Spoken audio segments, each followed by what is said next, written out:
all begin in 1966. A legacy built to inspire and nurture future managers and leaders. Our dedication to professional excellence was deeply rooted in our hearts for Malaysia, providing an avenue for crucial conversations and networking amongst the public and private sector. We were the bridge for fluid collaboration between the two. Alumnus graduated to become the country's most successful and iconic professional leaders, forming a community that crosses boundaries, nationalities, languages, and industries to create a better way of doing business. The Malaysian Institute of Management was well on its way to greater heights. Breaking news. We are following news of a fire that broke out in Campbell Complex, Kuala Lumpur. The financial meltdown of 1997, Malaysia records its highest daily death toll since the start of the pandemic, as the movement control order is extended. Amidst disheartening times, MIM ascended to greater strength, living in an unprecedented era of technological, social, and economic change. Being resilient, relevant, and current resonates in our heartbeat. Blessed with empowering management that braves barriers, we stood strong to our vision and mission, ensuring impactful professionals and public leaders are well equipped and grew, accelerating partnerships across regions and around the world, bringing the best possible management and leadership practices. We designed and curated programs with the highest global standards and recognitions, embracing innovation and ingenuity by delivering augmented services in quality, experience, and business impact. To date, MIM has trained and certified over 1 million individuals from 19 different countries, upholding diversity and gender equality inclusion, engaging individuals to inspire, collaborate, share, and interact, embracing learning with a world-class mobile-ready learning management system with AI and robust reporting, learning on the move, made accessible anytime, anywhere. Exploring signature and hybrid events, learning insights and webinars that bring individuals together for work and play. MIM aspires to continue flourishing the minds and hearts of future leaders with an exciting, exhilarating, and invigorating culture, elevating individuals into a world of new possibilities and experience, nurturing managers and leaders through time.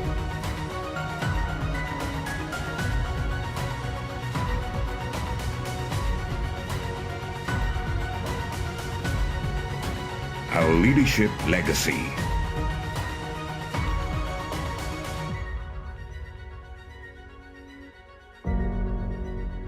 We are MIM.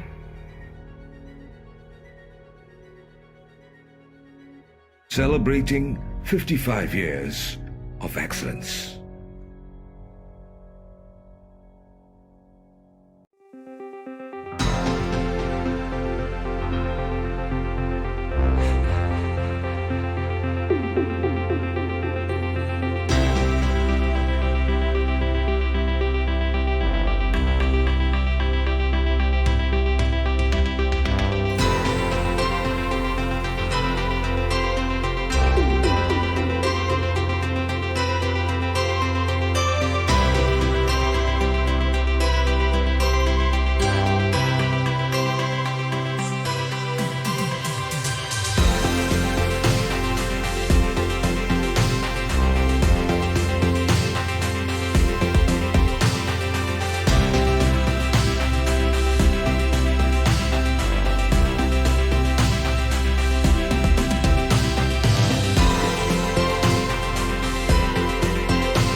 information that I've gained today from the training, I will go back, discuss with my management, my MD himself, and see how we can form a project team and put in place all those anti-corruption related matters so that the company will be free from any unnecessary or abnormality in functioning of the organization.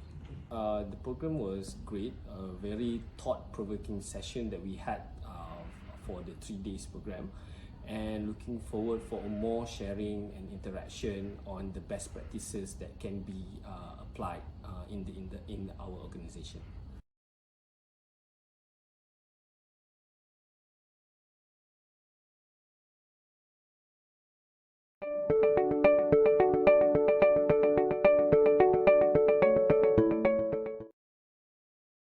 Good afternoon and a very warm welcome from all of us at the Malaysian Institute of Management.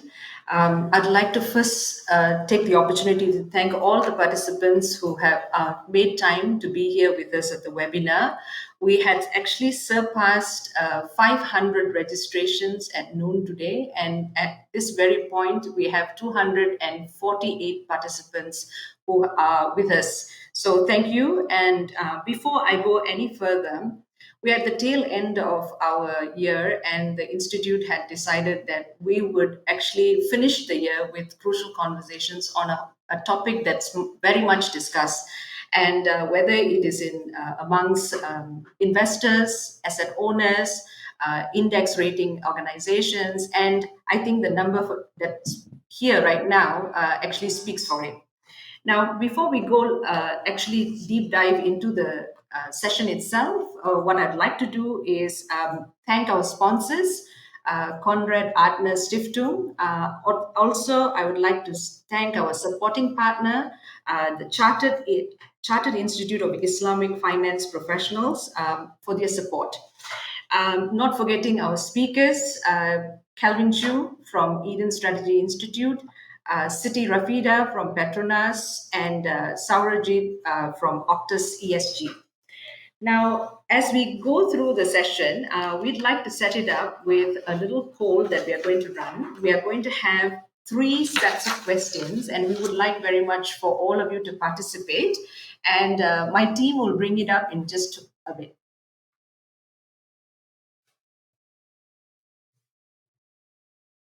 All right, the polls are up. We would appreciate you taking a stab at the questions.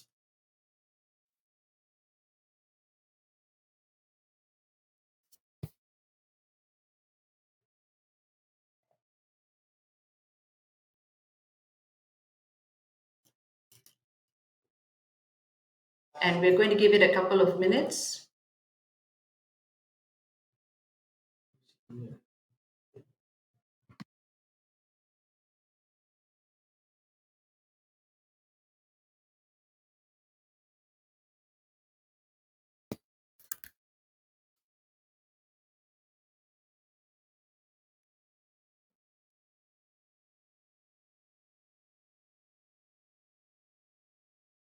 Okay, we have about 50% who have already taken a stab at the question. We're going to give it a couple of seconds more, and so that we better understand the audience.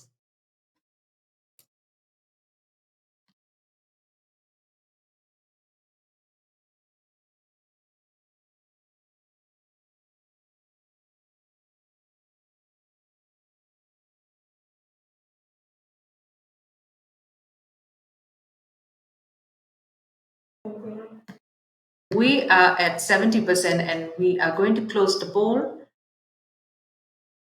And if you could publish the results for us.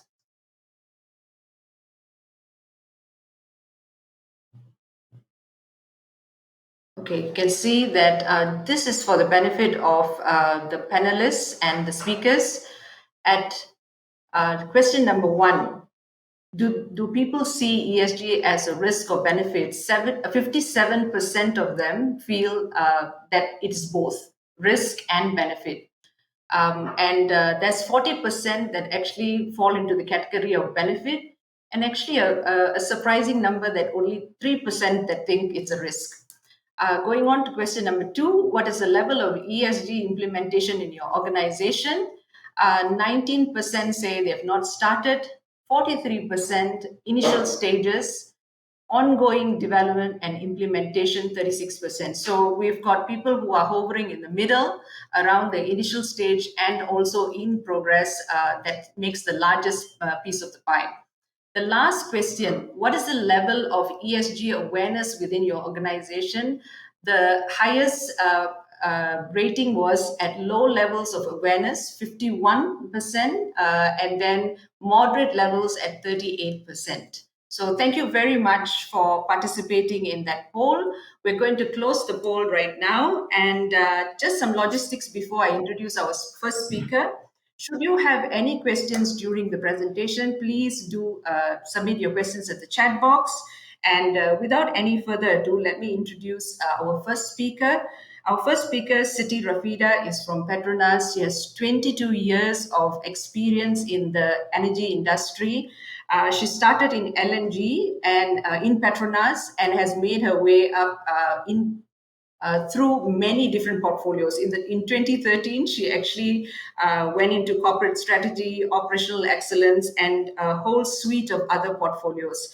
Now, Rafida has many more accolades, but I will not go into that. I'm going to, for selfish reasons, pass the floor to her. So, Siti, over to you. Thank you very much, Suganti. First and foremost, a very big thank you to the Malaysian Institute of Management for having me on behalf of Petronas to be speaking with each and every one of you. And also, I feel very honored to be here, to be together with esteemed speakers, Kelvin and Suranjit. So without further ado, I would like to kindly request for the slides to be up, and we will go straight into our conversation today. Today, I'm very pleased to talk about the topic about integrating ESG, environment, social and governance, into an organization culture. Let's go to the next page, please. Petronas have adopted the culture model that, as we can see on this page, since the year of 2017. So in Petronas, we recognize that the results that we want to achieve as an organization are the product of the actions that of each and everyone in the organization. So results comes from action, and the actions that we take, each and every one of us, are influenced by the beliefs that we have. And the beliefs that we have as an individual, also as a group, you know, they are created by the experiences that we create in our day-to-day activities, in our day-to-day engagement. So this is the results pyramid that we hold very dear. So if we look at the results pyramid, if we want to achieve a new result, so in this today's conversation, if we talk about the results that we want is to embed ESG into the organization, right? So first and foremost, we must be clear, super clear on what specific results when we say embedding ESG in the organization, and we must work on creating new experiences so that the new experiences will help to create new beliefs that will turn into new action and therefore achieve new results. Because most of the time, an existing culture might not necessarily bring us to the new results that we want. We need to have a new culture, a desired culture, to bring us from where we are today, from the existing results to the new results. Now, this is the what in terms of the results pyramid when we think about, thinking about culture, thinking about driving results. So how do we do this? So how we do this is through what we call the steps to accountability. So if we want to create a culture, it needs to be a culture of accountability.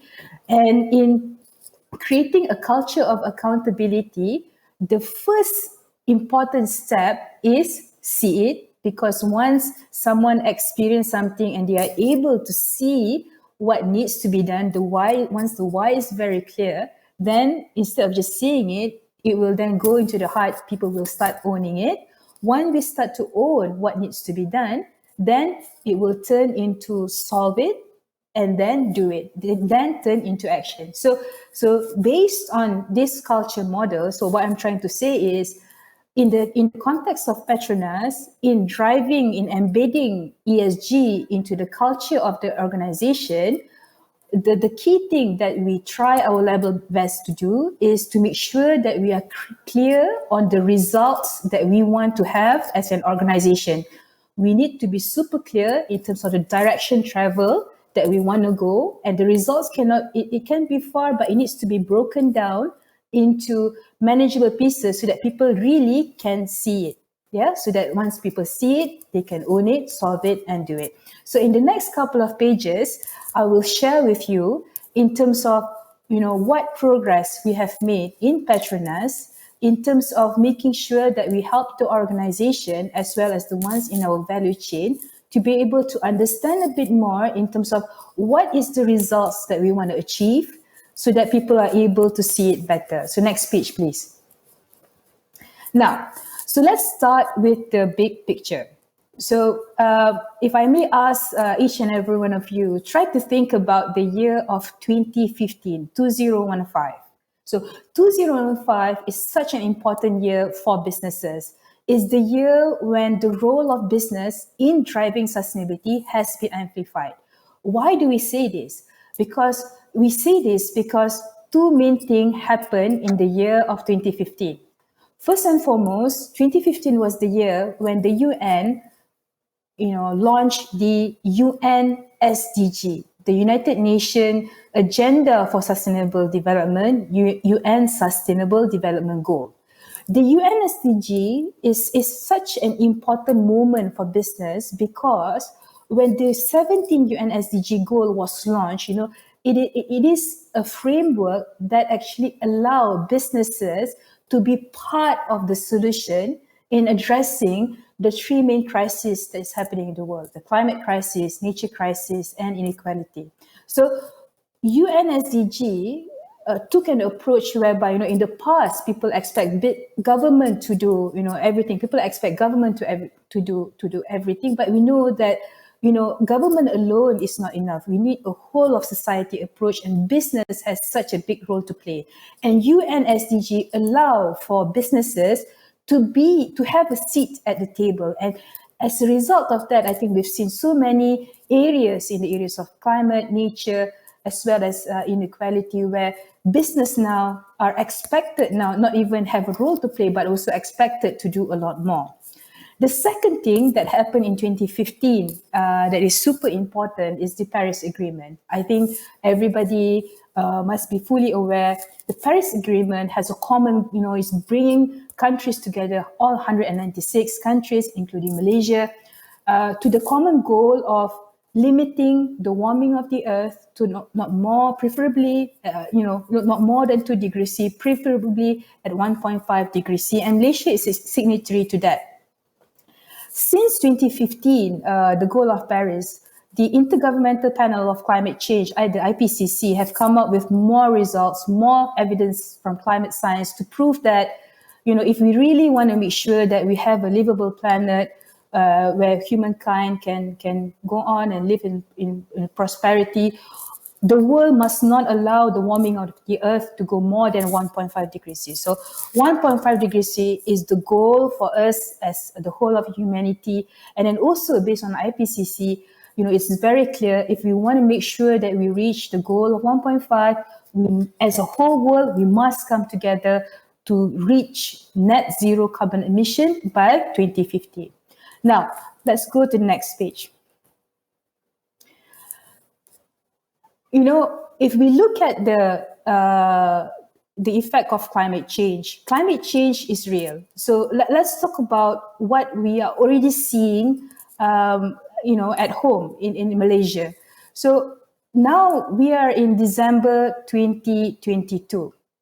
Let's think back 1 year ago. Last year in December, Malaysia had the worst flood ever in history, and within a span of 1 week, the flood resulted, lives being lost, people were displaced, and there was a lot of damages. And in the span of 1 week alone, the impact of the flood, according to the estimate by the Ministry of Environment and Water, or CASA, during the national statement at COP27 at Sharm el Sheikh, CASA said that within that span of 1 week, the impact was 1.4 billion USD to Malaysia. So climate change is real. It is impacting us already. In the context of Malaysia, for Malaysia to adapt to the impact of climate change, it is estimated that our country requires about 85 billion US dollar in the next 50 years if we were to adapt ourselves, adapt the people, adapt the economy to the effect of climate change. So climate change is real.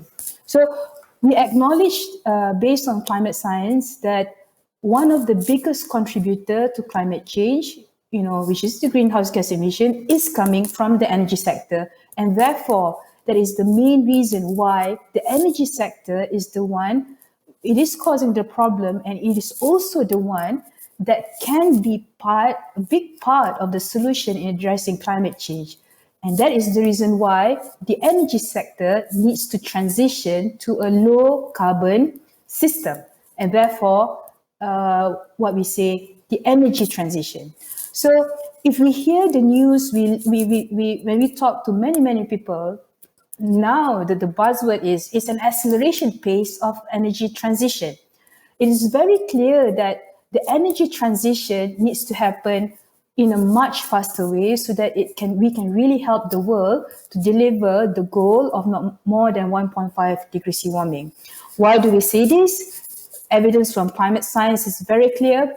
If we look at technology, renewable technology, solar and wind, is already at cost parity with fossil fuel, and it is being preferred as one of the technology when people think about new power system. And as a result of lower costs and things like that, regulation around the world is also evolving super fast, and it is also enabling the implementation of lower carbon, cleaner and greener solution in many power systems around the world. On top of that, the situation, the effect of the war between Russia and Ukraine is also putting a lot more pressure for people. When countries, towns, think about new power system, for example, people are now thinking about, being self-sufficient so that, people really can, have energy security. So all in all of these factors is accelerating the pace of energy transition so that we can help the world in addressing what is needed with regards to climate change. Next page, please. Now, in Petronas, Petronas is the custodian of the petroleum resources of Malaysia, and we are also an energy company. So we started as an oil and gas regulator about 48 years ago, and we've grown into a Fortune 500 company. We have transitioned into a purpose-driven organization where we are driven by our purpose, which is a progressive energy and solution partner enriching lives for a sustainable future. So in charting our pathway towards our net zero carbon emission by 2050, we do our level best to make sure that what we do, we really align ourselves with the commitment and plan that is happening in Malaysia, because a big chunk of our emission is in Malaysia and a big chunk of our operation for oil and gas is inside Malaysia. Three main key consideration that we think about when we chart our net zero pathway. First and foremost is the 12 Malaysia Plan. Inside the 12 Malaysia Plan or Rancangan Malaysia ke-12, this is where the government have set the target for net zero for Malaysia by 2050. Secondly, we align ourselves with Malaysia's commitment to the Paris Agreement via Malaysia's nationally determined contribution, which is aiming to reduce 45% reduction of GHG emission intensity of GDP from 2005 level, Malaysia also last year made a commitment to the Global Methane Pledge, which is a target by 2030. So similar to the Paris Agreement, the Global Methane Pledge is also targeting for methane emission reduction by the year of 2030. Now, most recently, Malaysia have now launched the National Energy Policy, which describe what is the picture of the energy system in Malaysia all the way to 2040. This is also another area where we align ourselves to in terms of the targets, for example, targets for renewable, EV and things like that. Now, so these are the three things that we consider when we think about our planning in Petronas. Next page, please. Now, as a business, we recognize that we have a huge opportunity to play a part and help the world to address three main global crises as described by the United Nations: climate change, nature loss, and inequality. So I'm really glad to hear the results of the poll just now. So just now when the poll was asked, do we see ESG as a risk and opportunity? It is both. It is a risk, and if we do our level best to do what we can turn this risk into opportunity. But before I go any further, perhaps let me share with you what does sustainability means to Petronas. So for Petronas, sustainability means that, as a business, we create value for the business, and at the same time, we make sure that we contribute to creating value for the society and minimizing without negatively impacting the environment, the society, and the community. And that's the main reason why we recognize that we must think about sustainability as a strategic matter, and we must play three key actions in order to help the society, which is we need to demonstrate climate action, nature action, and social action. Next speech, please. Now, as a purpose-driven organization, sustainability contributes directly to what we do as a business in our day-to-day, and also thinking in the long term, how we operate in our facility and how we engage, not just internally within the employees, within the organization, but also how we engage externally with key stakeholders in our value chain. In Petronas, we have our sustainability agenda, and our sustainability agenda consists of three main components. First and foremost, we are very clear, we prioritize on 7 sustainable development goals, 7 SDG, where it is the ones where we can have a positive impact on, and if we don't do something about it, we can also be impacted. So we focus on 7 prioritized SDG. The way we think about what we do, when we think about the short term and the long term, we think in terms of the 4 sustainability lenses, which is continued value creation, minimizing impact to the environment, creating positive impact to society, and good governance. So it's really about creating value for the business as well as society, and at the same time look after the E, the environment, the S, the social, as well as the governance. And the E, S, and G, the ESG management and practices is really how we translate the details into our thinking, in our planning. We have also set our long-term aspiration, which is to be a net zero carbon emission company by 2050. And this is our long-term sustainability aspiration. Next page, please. Now, 2 years ago, we set our aspiration in the year of 2020. Most recently, just before COP27, we've now detailed out the pathway on how we are going to reach net zero. So 2 years ago, we have the endpoint, which is net zero by 2050. Today, we have now lined up our net zero pathway, which consists of short-term, medium-term, and long-term target. Our net zero pathway consists of target for greenhouse gas emission, as well as very specific methane emission reduction. For an oil and gas company, the key greenhouse gas emission that can come from operation are CO2, methane, as well as just a tiny bit of nitrous oxide. So we have an overall target for greenhouse gas emission or GHG. We also have specific target for methane emission. In the short term, we are targeting to cap our greenhouse gas emission at 49.5 million tons of CO2 equivalent for our Petronas Malaysia operation for facilities that are within our operational control. This specific target in capping our emission by 2024 is also our contribution as an organization to Malaysia's target to the Paris Agreement. Of course, Paris is at 2030. We are committed to cap our emission at the year of 2024, not more than 49.5. In the year of 2025, our short-term target, we also target to reduce methane emission by 50% from 2019 level. And this is applicable to Petronas Malaysia as well as international portfolio. By the year of 2030, which is our midterm target, which is also the year target of the Paris Agreement, as a whole group for Petronas, we target to reduce 25% of our greenhouse gas emission from 2019 level, and this is based on our equity share approach.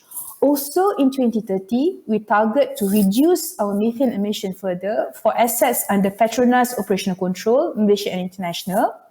Specific for Malaysia natural gas value chain, we aim to reduce methane emission by 50% from 2020 level. So when we talk about Malaysian natural gas value chain, this consists of all upstream oil and gas, the natural gas value chain in upstream oil and gas, even the ones beyond Petronas operational control.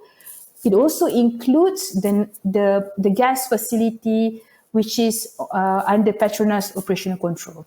Why we have the specific target for Malaysian natural gas value chain is because this is our demonstration on how we contribute to Malaysia's commitment to the global methane pledge, which is to reduce methane emission by 2030. And of course, we aim to reach net zero by the year of 2050.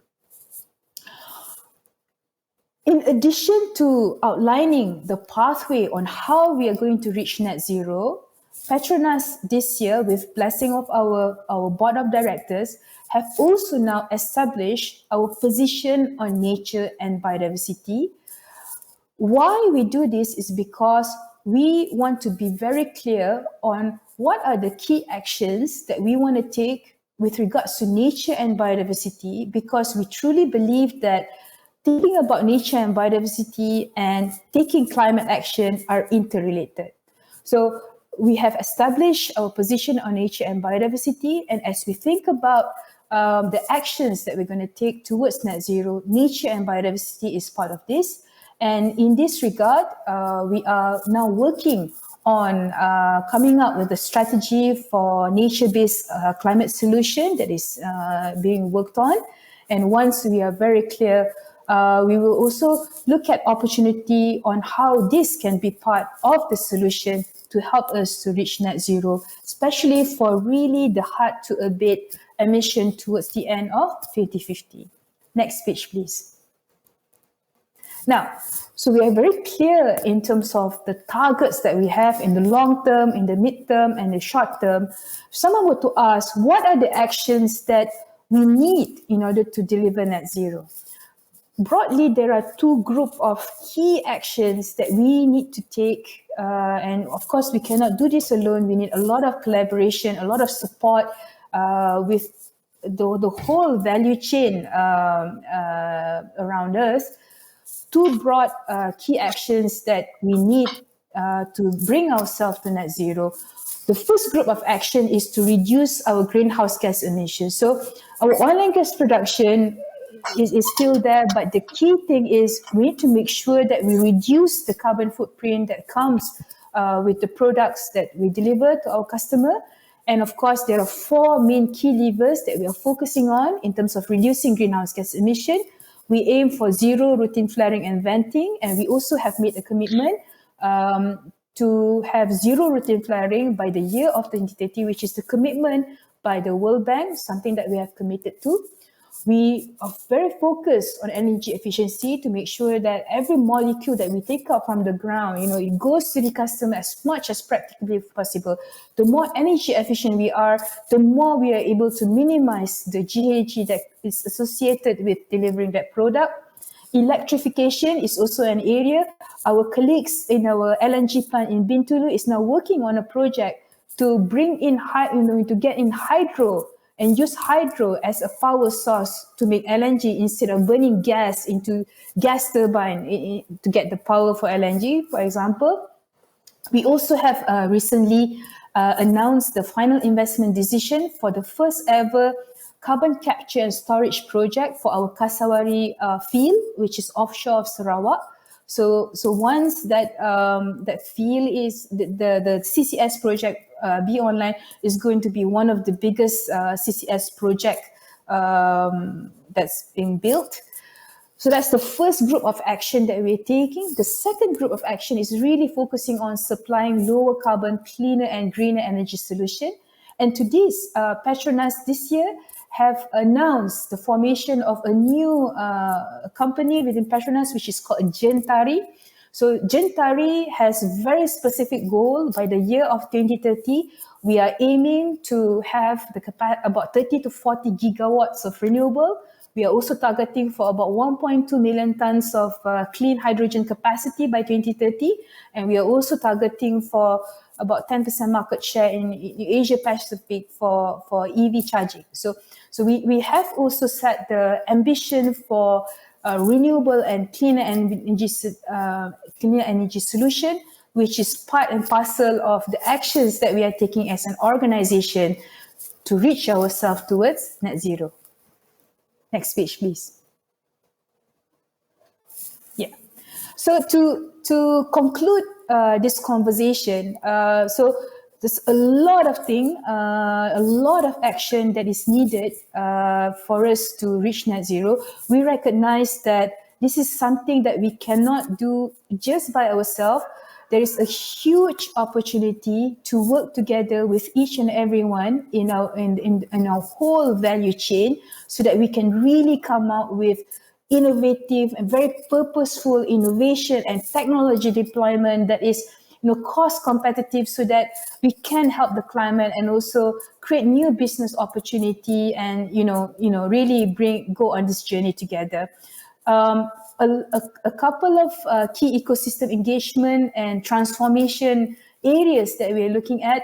We do believe that carbon capture and storage is an area that is super important to the oil and gas industry for us to decarbonize.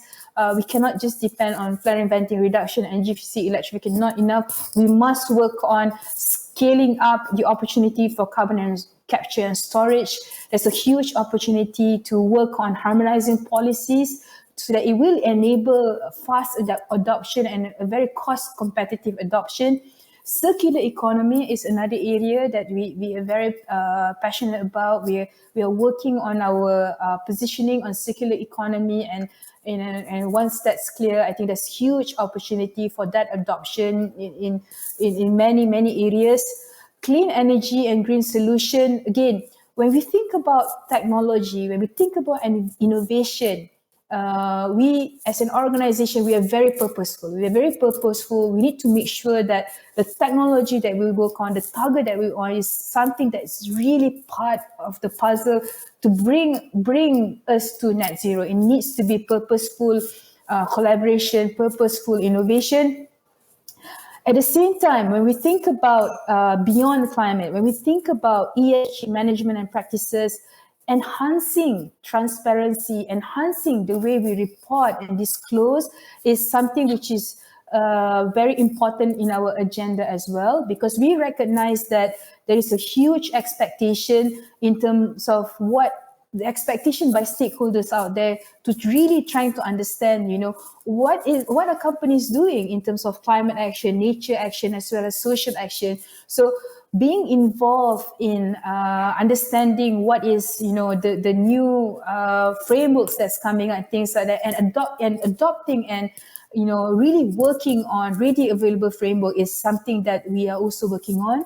For example, last year, Petronas endorsed the recommendation of the Task Force of Climate-Related Financial Disclosure, TCFD. And by doing that, from end of last year, when we were developing our net zero pathway, we naturally, think about what are the key components in TCFD. So when we think about our net zero pathway, we don't run away from thinking about what does it mean to the governance on climate change. When we think about how do we govern climate change, key conversation and, decision-making process at management, at board level. We also, try our best to, follow what's the recommendation of TCFD in terms of strategy. When we think about net zero pathway, how do we think about the strategy to get there? TCFD also talk about risk management. So in Petronas, we not only think about the transition risk, but also what are the physical risks due to climate change, which is definitely an area which is important for a business to try and understand. And of course, metrics and target, which is the fourth element of TCFD, is natural outcome from our work on defining our net zero pathway. Small, medium enterprises. So for Petronas, we have more than 4,000 registered vendors and suppliers in our value chain, and more than 80% of our registered supplier and vendor are SME. So working together with the SME in this journey is a very important part of the equation. Of course, working together with the community and society is also definitely an important part for Petronas. So for Petronas, nation building, thinking about the S of ESG is something that is very important to us. It's not only something new. If we take example, thinking about quality education, since Petronas first started until now, about 37,000 students have been sponsored by Petronas under Petronas Education Sponsorship. And when we think about the journey of Petronas and the whole value chain, and thinking about journey of Malaysia to reach net zero, as we decarbonize our energy system, we truly believe there is a lot of opportunity to continue to create social value and contribute to social progress so that we can create better prospect for more people as we undergo this journey. And we do envision the journey in going through net zero is a journey where we can continue to have resilient and thriving workforce and community surrounding us so that we don't leave anybody behind. And really that's really the key thing about thinking about just transition. So we truly believe the journey towards net zero provides a lot of opportunity so that we can work together to make sure that the transition, the energy transition that we undergo together is an inclusive and a just transition so that it creates value for a lot more people. Nobody is left behind. So with that, thank you very much. Thank you so much for the opportunity. Thank you so much, Siti, for that. Your passion comes through in your presentation. So, what I gathered as you set the scene, right, with the cultural model and then with the national policies and then going into the prioritization that Petronas has done and then moving forward to the ecosystem of engagements that you all have done really shows kind of how you've transcended the ESG journey. And you've got lots of questions that have come in. I'd like to ask you the first question that comes from Vijaya, and it's with regards to the culture of accountability. Just what are the initiatives that can be put on ground to make sure that people can commit to see, own, solve, and do? And I think it resonates to me because the cultural model clearly articulates, where you talked about actions, you talked about beliefs, experiences, and so forth. But how do you make it real for people? Yeah, thank you so much. Thank you so much. That's an excellent question. So when we look at the if you want to create a culture of accountability, right? So can I please ask, if you can pull up the slide just now, if you can show the pyramid and the see it, own it, solve it, do it, right? So Yes, can I just ask Michael to bring up? Yes, thank you so much. thank you so much. So I think in our experience, right? Again, the whole reason why we go into culture is because in the past, we could be easily trapped when we try to deliver results. We focus on the actions. We focus on trying to create.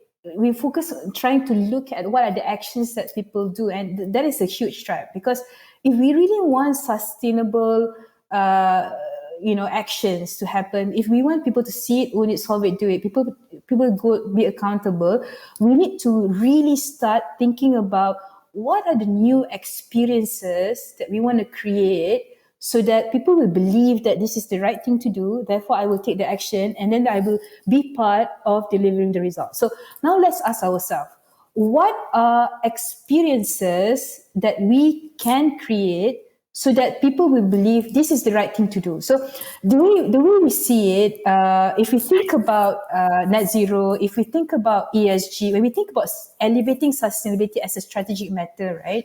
One of the first thing that we realize is we need to help our colleagues, our friend, to first see that sustainability is a strategic matter for the organization. Yep. So people need to see and understand the why. The why is super important in our. I think in at least from in my experience in having many conversations on the topic of sustainability, right? The first thing that we can do if we want to try and help others is to help others see it. And for people to see, one of the first things that we need to start with is, why do we need to do this? Why do we need to do this as a business? And in the case of Petronas, we recognize the why is very clear. We create a new experience for the organization by establishing our statement of purpose. So it's a deliberate experience where we say, as part of embedding sustainability in the company strategy, we used to have vision and mission, but then we established our statement and purpose, and we made it very clear our statement of purpose, which is an energy and solution partner enriching lives. A progressive energy and solution partner enriching lives for a sustainable future. We purposely create a new experience for every employee and also everybody in our value chain, so that people know that we are a purposeful organization.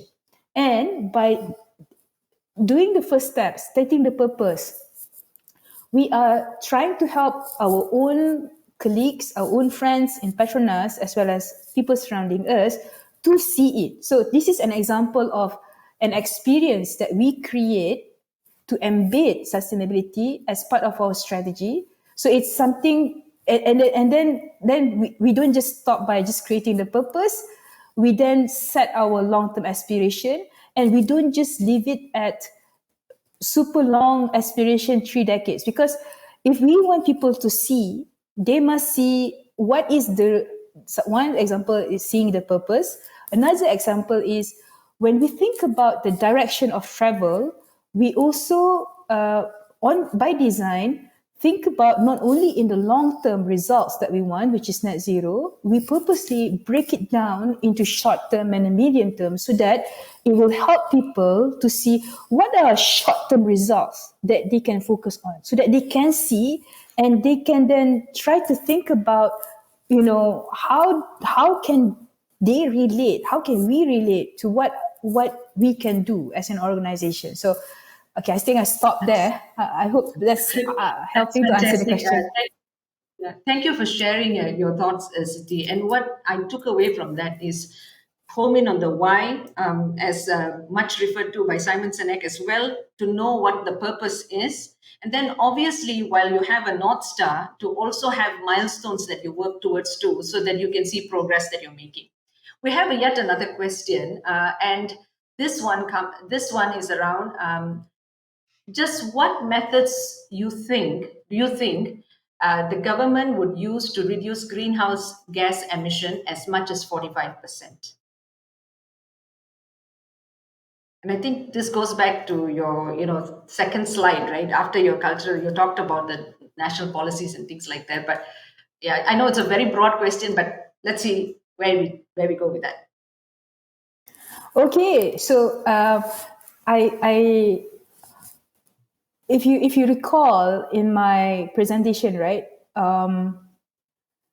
One of the key document that we refer to is the national energy policy. So if we ask, what's the pathway for Malaysia to reach net zero, it's not out yet, but we can read the signs.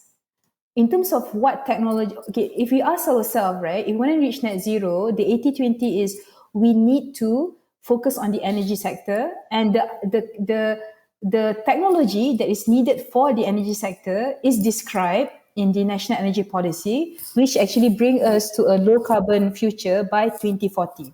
So just now, we also show for Petronas, we have two broad actions that we want to take. So it's an open, it's not a secret. It's not a secret what technology we need. We need a lot of technology to decarbonize the oil and gas production. When I say decarbonize oil and gas production, it can go from big technology like CCS. It can involve technology to help us be more efficient in producing our oil and gas. It is technology to electrify our operations so that we don't burn gas. So, for example, solar, hydro is part of the solution, electrification.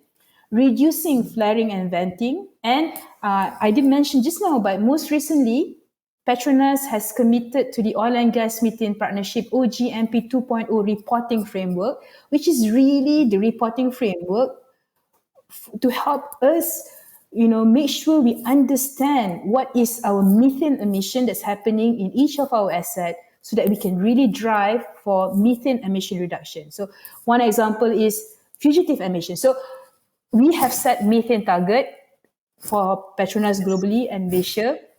We have committed to OGMP 2.0, huge technology to make sure that we can detect, we can measure, we can quantify methane emissions. So big of opportunity technology in reducing emission in the oil and gas production.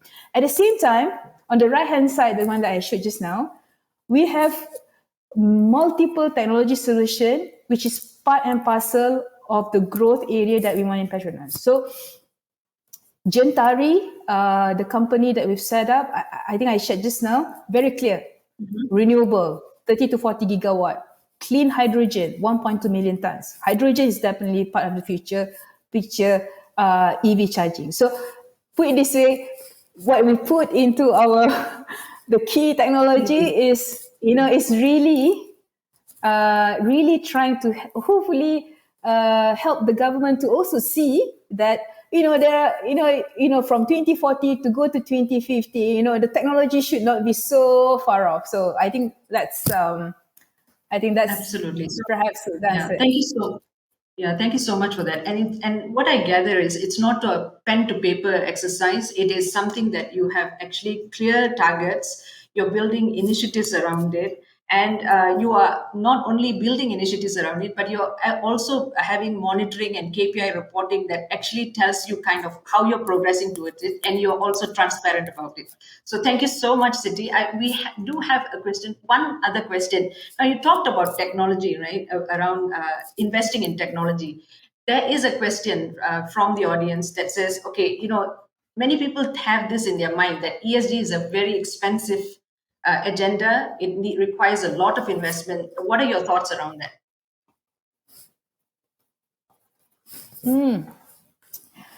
Thank you so much for that question. So, allow me to say this. Let me try. Okay, ESG is about environment, social, and governance. Let's ask ourselves, how do we think about decision-making process in companies today? In the past, when we think about decision-making, it's always about money, right? So let's ask Financials, yes. ourselves, financials, right? We think about financials, right? Let's ask ourselves, is there value to do climate action? The answer is yes, because if company ESG rating can be impacted by not demonstrating climate action, by not reporting our carbon emission, for example, if we are being penalized on that part,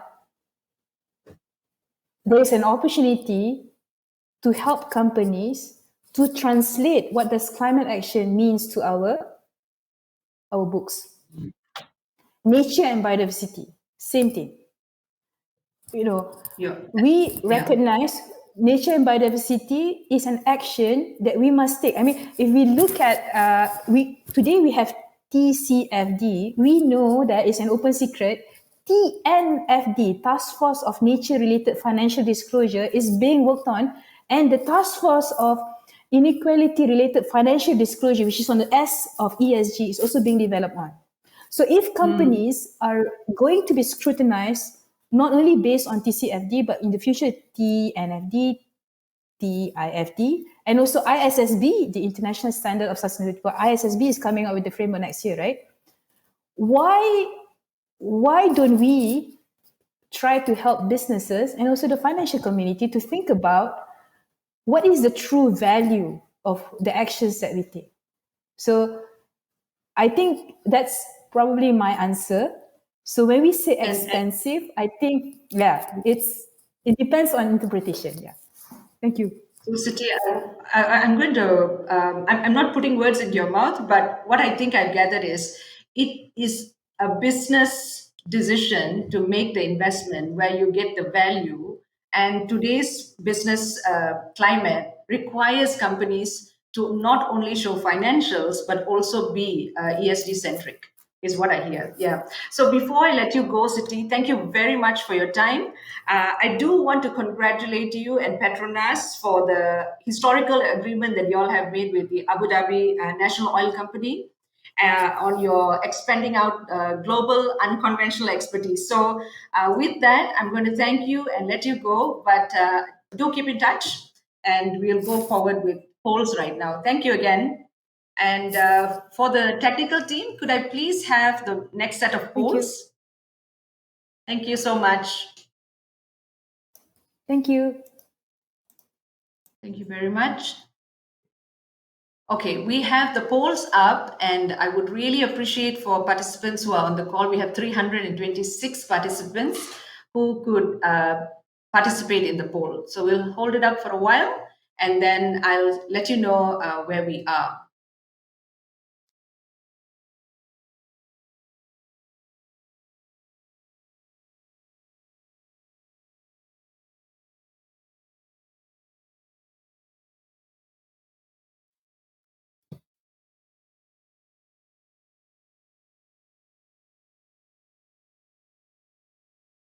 Okay, we have about 50% who have taken up the poll.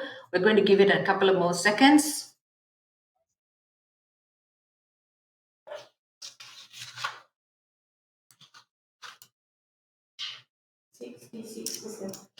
We're almost there, 66%. Let's hit a 70% target and then we'll get going.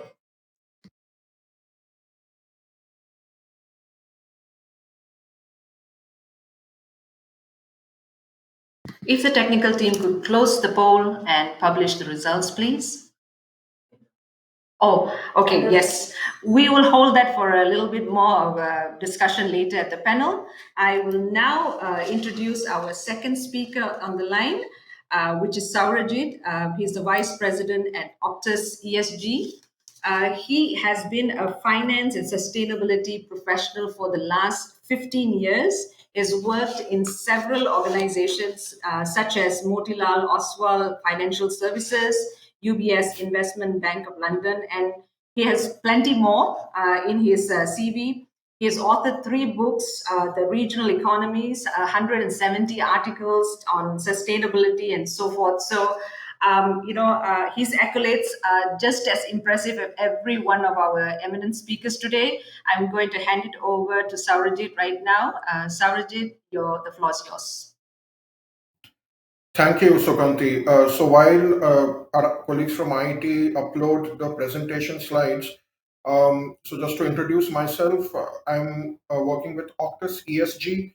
We are a consultancy advisory firm working with financial institutions across emerging markets in sustainable finance, ESG, and climate risk aspects. So moving to the next slide. Yeah, so this particular topic, we're basically looking at net zero from the finance angle and particularly the capital markets angle. Now, many of you in the audience right now, many of you would be business owners, would be working with various companies, working with various financial institutions. And at some time or the other in the course of your work, you would need to raise external funding, and that is really what capital here is all about. Capital means money. Now, broadly speaking, when we say capital markets, I mean, technically it includes banks and institutional investors, which is the technical term for which is asset owners and asset managers.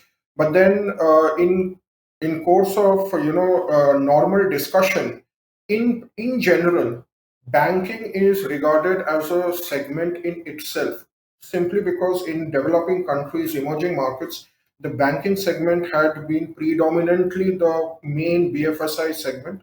So when we say capital markets, I'm going to concentrate a bit more on the institutional investor or the funds, basically the people from whom you raise long-term equity and debt capital for your business.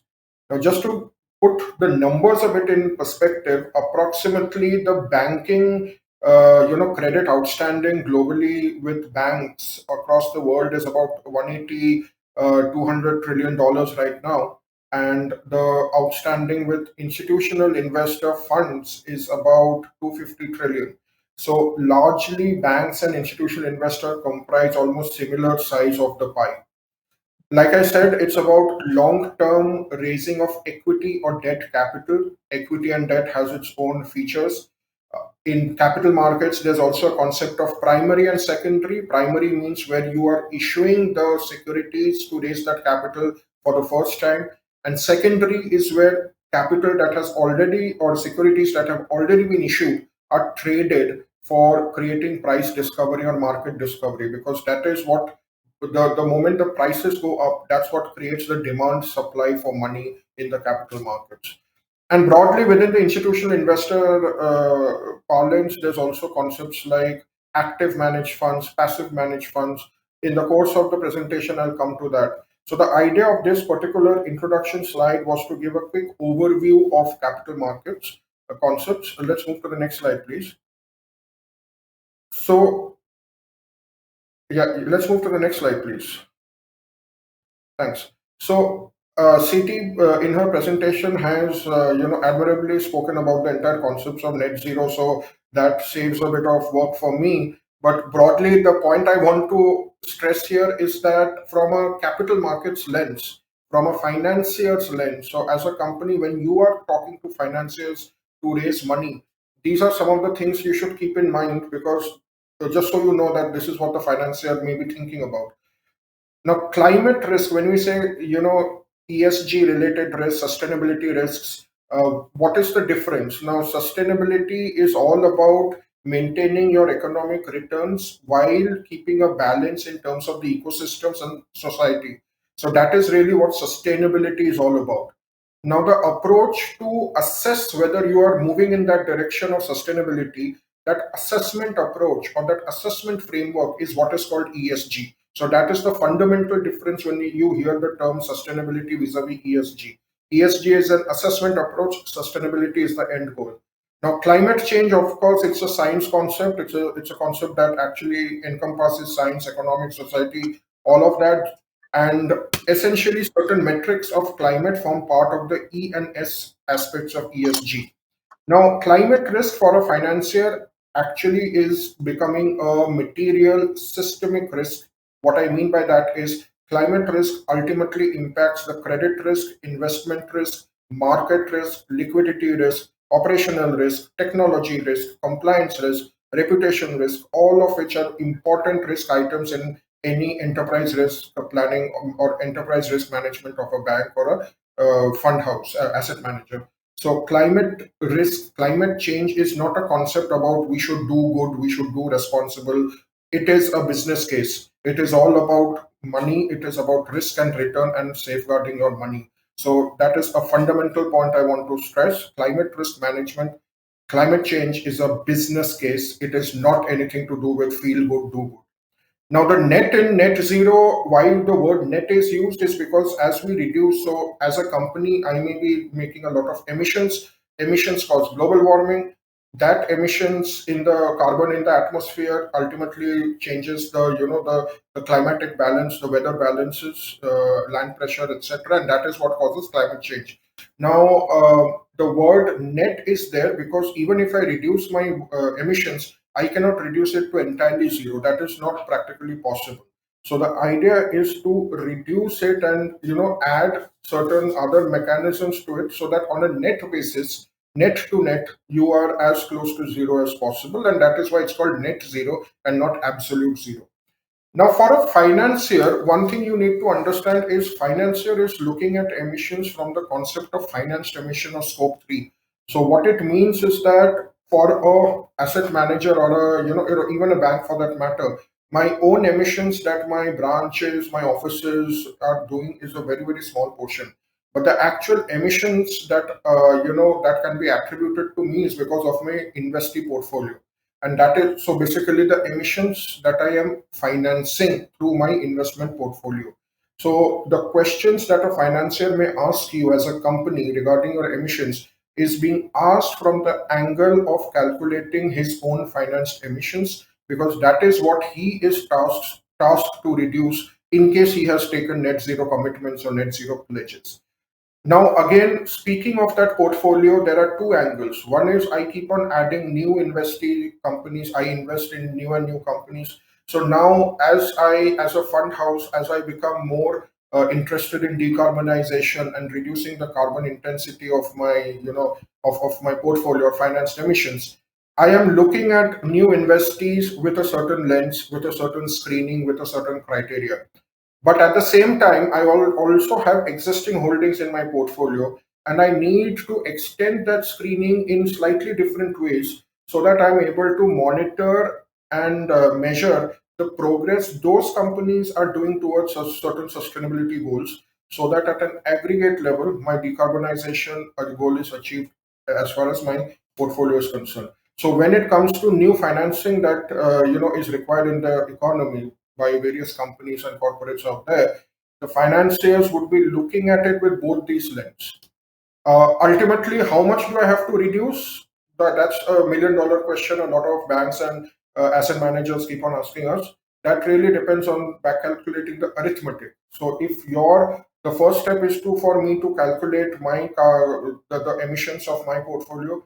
If I have to reduce it from X to Y over a certain period of time, say the next 10 years, then what is the amount I need to reduce it, and how much, to what extent I need to realign my portfolio exposure in terms of sectors or companies or maximum limits, etc., so that ultimately I'm reaching that goal. So these are all the calculations and the questions that the financier in the capital market space would be asking. And in case this is what they are now going to put as a priority, these are the questions they are going to ask you as a company. So these are some of the questions that even you, from a company's perspective, need to be prepared for. Let's move to the next slide, please.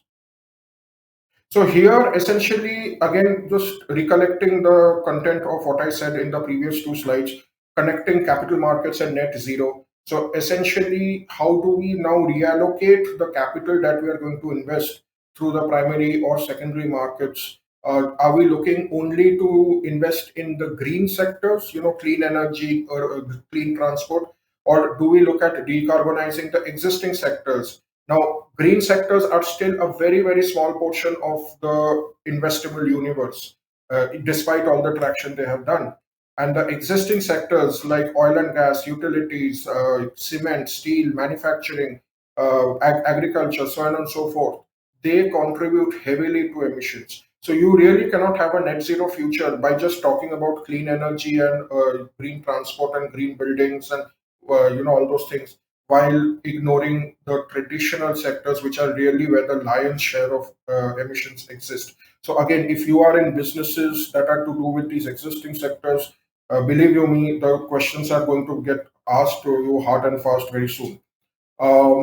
Assessment, that also entails that financiers are going to develop these assessment frameworks to understand what the end corporate whom they are investing in or lending to, what their net zero targets and what progress they are achieving. Because only if the corporates are achieving certain targets and are making progress, that's when the financier in his portfolio is also going to achieve and going to progress.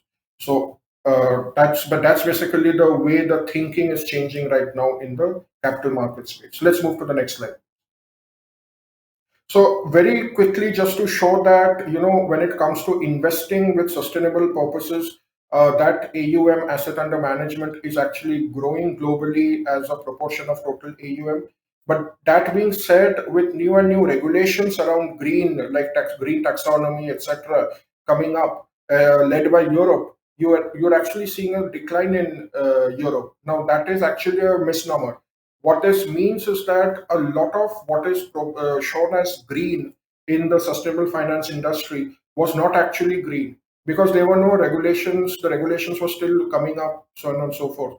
But now in Europe, with the regulations coming up, a lot of what was shown as green is actually now being realized as not being green. And that is why you have the decline. But what it fundamentally means is that what is now left in the industry is now purely green. So that is a transition that will even happen in Asian countries like us. And that's something that we need to keep in mind. Let's move to the next slide. So there are some issues. So when you hear the word sustainable investing, it's a very broad concept, and unfortunately there are multiple definitions of it in the the way the fund houses in the capital market space are looking at this. Let's move to the next slide. One way of showing this is, so if I take the example of ESG equity mutual funds in India that have really come up a lot in the post-COVID era. Now, if you actually see the chronology is actually reversed. So you have to see it right to left, March of 21 to till September of 22. So if you see the last row, which is in yellow color, you'll see that the AUM of all the ESG funds has actually not grown at all. It's still the same. It was around $1.5 billion. It's still around the same. And in fact, on a proportion to the total equity AUM, it's reducing. Now, that is contrary to the headlines you keep hearing that ESG-oriented investing is growing, right? So now the question is, why is that? So if you look at the right side of the box, where you'll see the returns, percentage numbers, you'll see two funds that are shown in green, which were the best performers. Now, if you actually, we dug up into the investing methodology and philosophy of all these 10 ESG funds, and we realized that these are the only two funds in the market who are actually doing bottom-up fundamental analysis of the sustainability of each of those companies. Others, what they are doing is that they are just doing a quick recce of the ESG disclosures that a company shows, and based on those disclosures, it is assigning a score or a rating, and it is saying that, okay, we will invest in companies that achieve a certain score. But that score, based on data disclosed, has nothing to do with the actual sustainability practices of that company. I can be an oil and gas manufacturing company, but I'm doing a lot of good work in terms of social responsibility. So I get a lot of score on the S of ESG. So I get a good ESG score. But fundamentally, I am emission causing fossil fuel company, right? So that is the challenge that is out there as far as sustainable investing is concerned. Let's move to the next slide. So broadly speaking, the challenge that happens again is that because this space is growing up, in terms of capital markets language, if I use, there is a huge concentration of returns in a very few sectors, mostly that are services led, or basically who have very less resource usage. The moment you have less resource footprint, your emissions intensity also reduces. But concentration risk is a risk as far as the capital markets player is concerned, as far as the asset manager is concerned. So again, these are challenges that you have to keep in mind as a company, because if you are in some of the other sectors, then that probably means that sustainable financing is yet to evince interest in those other sectors, despite whatever sustainability work you may be doing. Now, this is part of the evolution journey of any industry, any sector. So one will, in developing countries like ours, will have to go through that evolution cycle. But that's part and part of the process. But it's good to know and keep some of these things at the back of the mind. Let's move to the next slide, please. Yeah, next one. Yeah. So here I'll just quickly show you 3-4 slides on what are some of the ways in which we can marry the capital markets with the net zero aspects, and in ways that will also affect companies like yourselves. So one is the development around green taxonomy, which is a regulation that defines what economic activity is really green and what is not. So that really helps avoid greenwashing.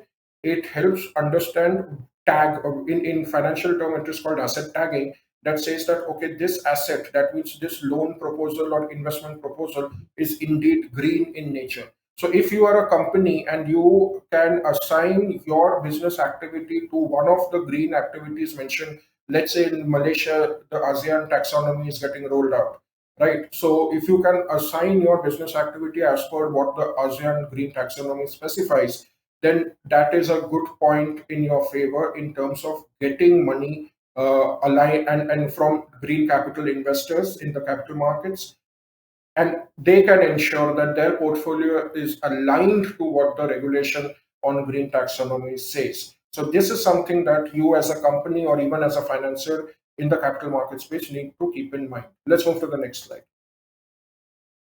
The other way the capital market players are increasingly working with companies is something called active engagement. Now, active engagement is a popular ESG investing strategy, just like negative screening, norm-based screening, impact investing, and so on, where it is basically a very active role. Active engagement means what the word means. So active engagement in the sense of telling the the companies, okay, what are the things you should be mindful of, what are the things that you are not doing but you need to do, making the company act on those things. So setting up certain goals, setting up monitoring mechanisms, and then working with them to ensure that there is action, and ultimately what is the impact or the outcome created as a result of those actions. So the active engagement is basically when you hear the news saying that institutional investors are pressuring companies to make certain sustainable changes. One of the ways those sort of things happen is through active engagement, which is really to ensure that they are able to nudge you to make small changes. Nobody likes to make large drastic changes like pulling off the band-aid from the skin. It's all about making slow, incremental, step-by-step changes, and that's really where active engagement has proved very effective. And what it does is, because there is constant, connection or conversation, questions of misrepresentation are lessened essentially. So you know what the company is doing. The company is talking to you on a regular basis. The miscommunication, misrepresentation is reduced. And at the same time, because it's a step-by-step process, from a capital market player perspective, I cannot say that I will invest only in green and sustainable things, because that means I am saying no to investable opportunities in the traditional sectors. And that's a business loss to me. I cannot do that. So the idea of making systemic and step-by-step changes is that I am not saying no to investable opportunities, but at the same time, I'm ensuring that my portfolio is slowly but surely realigning to what is sustainable or green. Next slide, please. So this slide, I like this graphic that Morgan Stanley has put. It really captures the 2-3 things that really the way capital markets people are looking at this entire net zero thing. So ESG integration, both of the portfolio in terms of the screening. If you recall, right in the first slide, I was talking about new investments and existing holdings. That screening is the portfolio part of ESG integration. And then my own operations in terms of as a company, because as a capital markets player, I'm still an organization. So I need to ensure my operations, my systems, processes are sustainability aligned. So that entire thing across my business value chain is what is called ESG integration.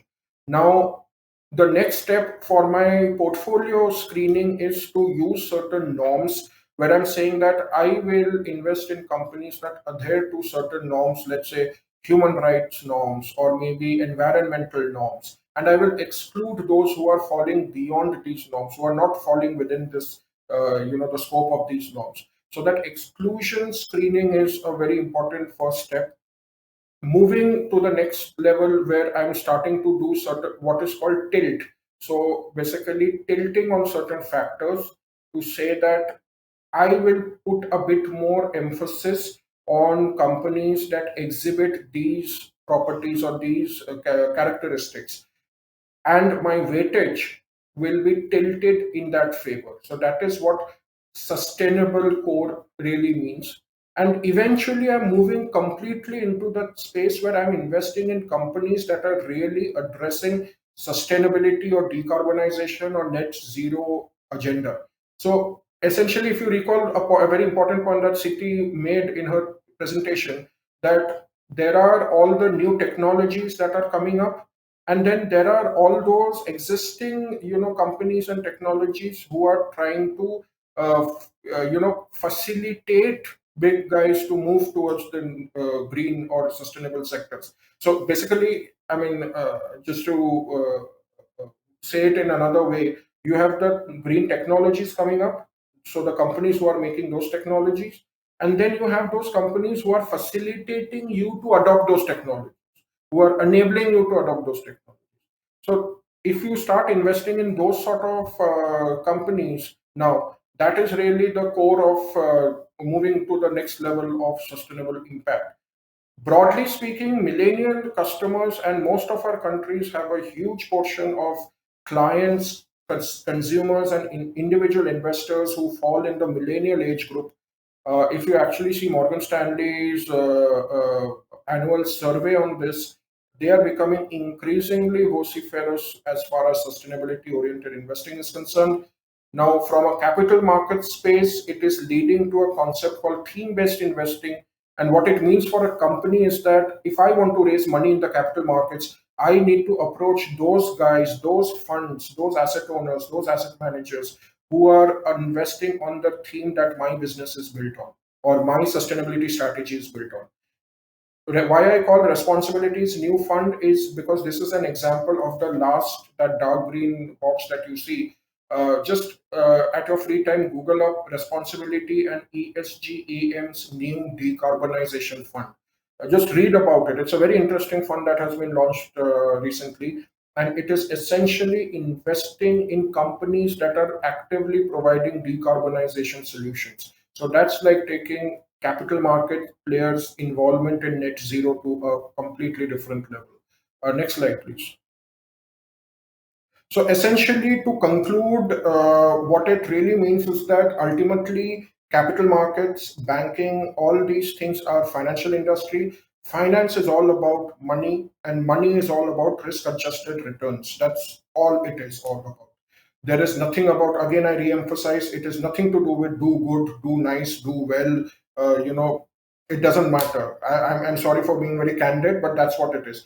Now, the element that is getting added in terms of net zero and sustainability conversation in risk adjusted return is the element of impact. So it is essentially now the question of converting risk adjusted returns to risk adjusted returns that also creates measurable impact, and that is really what financiers in the capital market space are looking out for.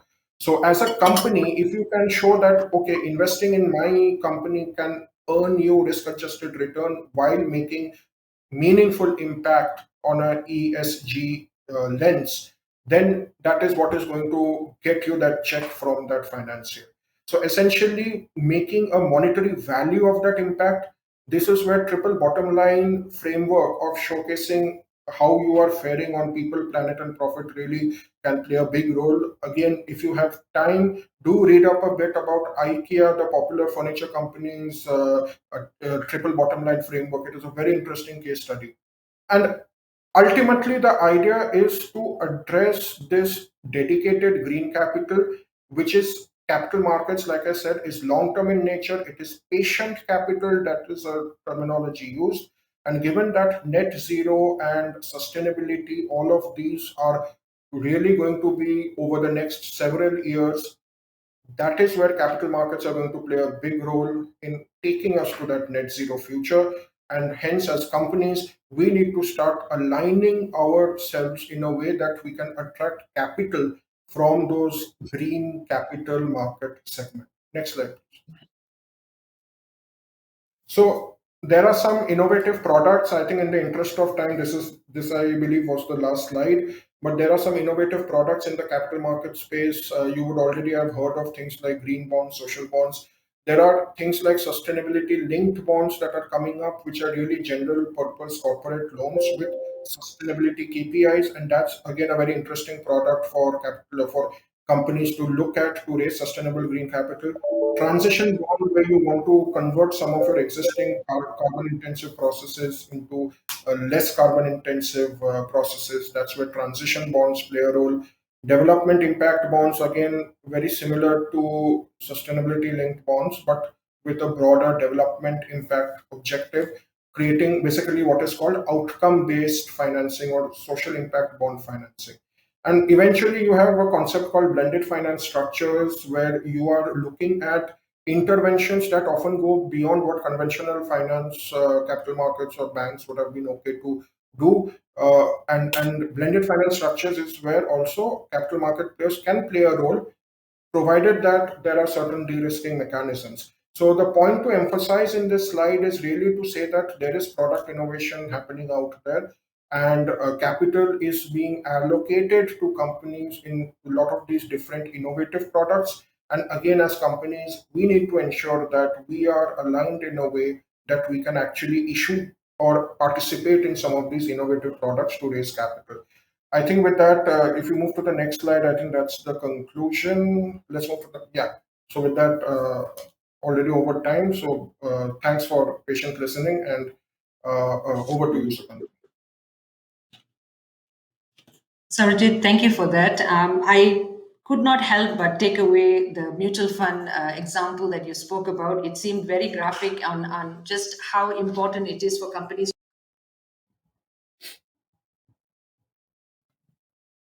And that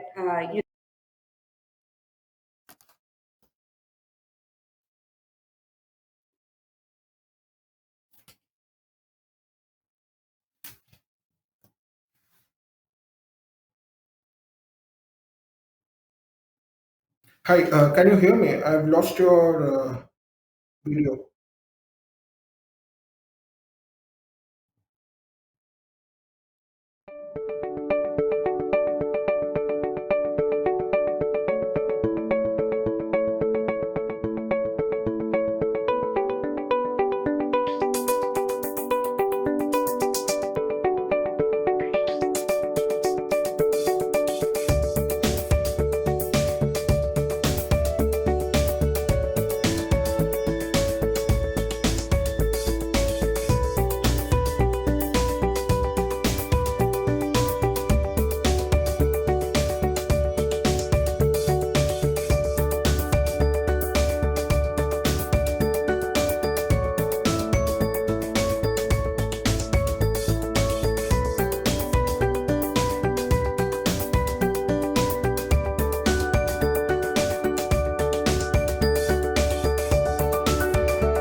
apologize for the technical glitch. I was just summarizing Saurajit's presentation, and I could not help but pay attention to the mutual funds that he brought up in a graphic sense of how companies are looking at sustainability and that their investments are doing far better. Climate risk being a real business case, very much what Citi also shared with us. And with that, and I'm going to move over to actually introduce Calvin Chu. Calvin Chu is the managing partner at Eden Strategy Institute, and it's an award-winning strategy consulting practice. Since 2010, he has already been working with governments, multilateral organizations, and companies to achieve economic, environmental, and social sustainability. Kelvin, I'm going to pass it to you. Thank you so much for your patience, everyone. Thanks very much, Sukandi, and very nice to see all of you. Very good afternoon to everybody, and particularly special thanks to the Malaysian Institute of Management for having me. So let's just jump into it. If I can ask for the slides to be put up. Thank you. Let's see how this one works. Okay, there we go. So by quick introduction, I think Mr. Gandhi already talked a little bit about our background. I think the key single message here is that when we go about supporting organizations to become more sustainable in the fullest sense, actually it's all stemming from economic value creation. By taking a transdisciplinary approach towards innovation, it helps us to be able to identify underserved segments. It helps us to be able to push the envelope in terms of understanding the needs that big business may typically not look at. Identify new sources or channels where we can bring to market, firm up more resilient operations, and then be able to drive the social capital. So really, it's about, as I think Surajit said, ultimately it's also better economics and a better strategy. We have done this in many parts of the world, and I think what's in common, whether we are in Saudi Arabia or we're in the US or we're in Singapore, for example, or in Malaysia, is that business is changing. The very face of business is changing. Boardroom conversations are changing. And the encouraging thing is that it's all changing towards a central direction. And that is one of trying to create a more visible, a more inclusive, visibly inclusive, healthy, and sustainable future.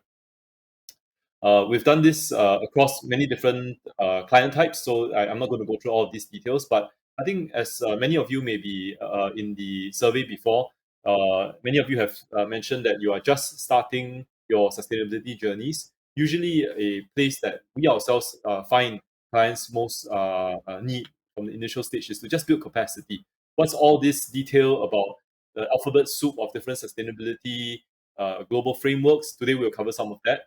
How do we build capacity within my team? How do I build a business case and build momentum to drive actual investments within our organizations? How do I deal with the costs that may be incurred in trying to be more sustainable and translate that instead into a revenue opportunity? And then also of all these things that we do, how do we drive the impact that and measure that impact in a robust, rigorous, and coherent fashion as well? So we've done this and have been privileged to have launched many region first, world first. I think maybe in the interest of time, I won't go through this in detail. But whether is it for large organizations like Samsung, GE, and so on, or for governments, for example, Singapore governments, Malaysia government, the government of New Zealand, for example, or that of Saudi Arabia, or if you're talking about multilateral organizations like the UNGCs, UNDP, UNESCO of the world, I think all of these different forces, different parties are gradually emerging, converging, and I think that's exciting because it allows for the dignity and the value that many quarters may have, whether they are a small social enterprise or large government or international company, to be able to come together and take a whole of systems approach towards solving some of the most civilizational challenges of our time. Earlier I think Citi had mentioned that even for a giant like Petronas, they may not have all the answers today. And the idea of co-creating with industry, with government, with community, I think is never more important than right now. So what is the number one boardroom topic today? Let's go back maybe 1-2 years ago. It was really all about digital. These days, every boardroom I have the privilege of going to is talking about, no surprise, sustainability. I think we've all seen the very real and pressing concerns, whether they are about climate change and very extreme weather events, floods even in Malaysia. I'm based in Singapore myself, but even in Singapore as well, we have the same pandemic, different kinds of biodiversity issues. In Malaysia also, oftentimes we come across different issues to do with corruption, different issues to do with human rights abuses, for example, in factories today in Malaysia. And these are all topics that companies are concerning themselves with. Environmental, social, and governance topics in total. When we say sustainability, the classic definition of sustainability is really about just the ability to fulfill the needs of future generations without compromising. Fulfill the needs of current generations without compromising the needs of future generations. So there are these 17 sustainability development goals that I think many companies and countries are actively working on. I think you have seen this very colorful set of squares. But I think also if we rearrange them in a certain way, we can also see that they are grouped in overlapping manners into environmental, social, and governance concerns. And as much as the climate emergency is a critical concern, when for the next 20 minutes or so, when we talk, we'll be talking very broadly about all aspects of sustainability because they are all interlinked, right? You can imagine that if we were to, let's say, levy an instrument like a climate tax just to attend to a carbon pollution problem, and the climate tax, let's say in Malaysia, is being applied into your primary sector in terms of your food production. We know already that the demand for food is inelastic, and that's going to translate into higher prices or even greater inflation when it comes to consumption of food. If consumption of food gets affected, many people are going to go hungry. Of course, that's going to lead to social unrest, but also the access to affordable nutrition is linked to educational outcomes statistically. And we know that if educational outcomes are affected, that translates into the longer term economic effects of our entire country, the growth of the country as well. So if we're not careful about the instruments that we take and we just take a knee-jerk reaction to let's levy a tax here, let's invest in a new shiny technology, for example, oftentimes we find that not only do they not bear fruit, they also lead to very unintended consequences if we are not thinking about things as a system. So when we look at all these aspects, I think the first message I wanted to share with all of you is that we need to think holistically at how these things interlink. But if we think about it just separately, I think environmental as the most basic capacity building, it's just about how you are a steward of natural resources. We are very caught up with carbon and global warming, very rightly so, but we also have many other natural resources, including our water, including our natural resources like our biodiversity, for example, our land, for example. So these are all important issues that will contribute to the risk and contribute to our returns as a company. Social, certainly this is a key area. Recently we were also looking at some companies in Malaysia that have just basically lost business for the simple fact of how they treat their workers. They've lost their international businesses, don't want to do business with them. They've been put on red lists, for example. So how you manage your relations, your safety, health practices, your community relations, these are all very much existential challenges sometimes that can even cripple a company's normal functioning. And of course, I think we all know about governance, and these are really about topics to do with corruption, equality, diversity, inclusion, things like that. And particularly when the world is going increasingly digital, one of the topics that we are quite interested in is also to see how is it that the face of governance would change as the world becomes digital. How do you track down an actor, which could be a state actor attacking you, but from another country in a global, say, metaverse, for example? How would that look like in a Web3 environment? Not only is this something that businesses are facing clear and present dangers and threats and attacks, it's just that they don't talk about it that much. But also, if you think about it, just as a normal human being, in terms of your children and the kind of environments that they're in with online harms, misinformation, disinformation, a topic of great rising importance that we see as well. So how do we think about all of these aspects as ESG is evolving? Historically, I think in Malaysia, ESG is often used almost synonymously with CSR, but from a health and safety, a recycling kind of approach, we have now progressed very rapidly, particularly because of COVID, which has taught us really about the need for stronger business resilience. And now we are have already in most companies built this into the mainstream business agenda, mainstream investment agenda, and now we have to contend with how we're going to deal with this really new world that we are in.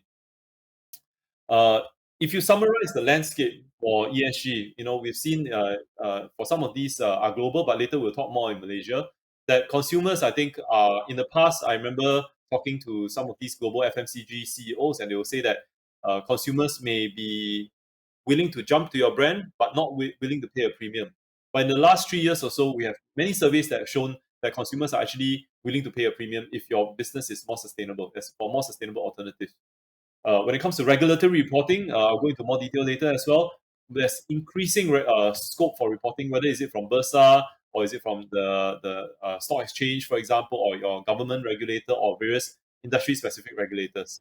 So Raja has spoken a lot about green financing, so I will just touch very briefly on that. But I think the long and short of it is that even the smart money, the institutional investors, are taking very serious activities to redivert their portfolios towards sustainable investments.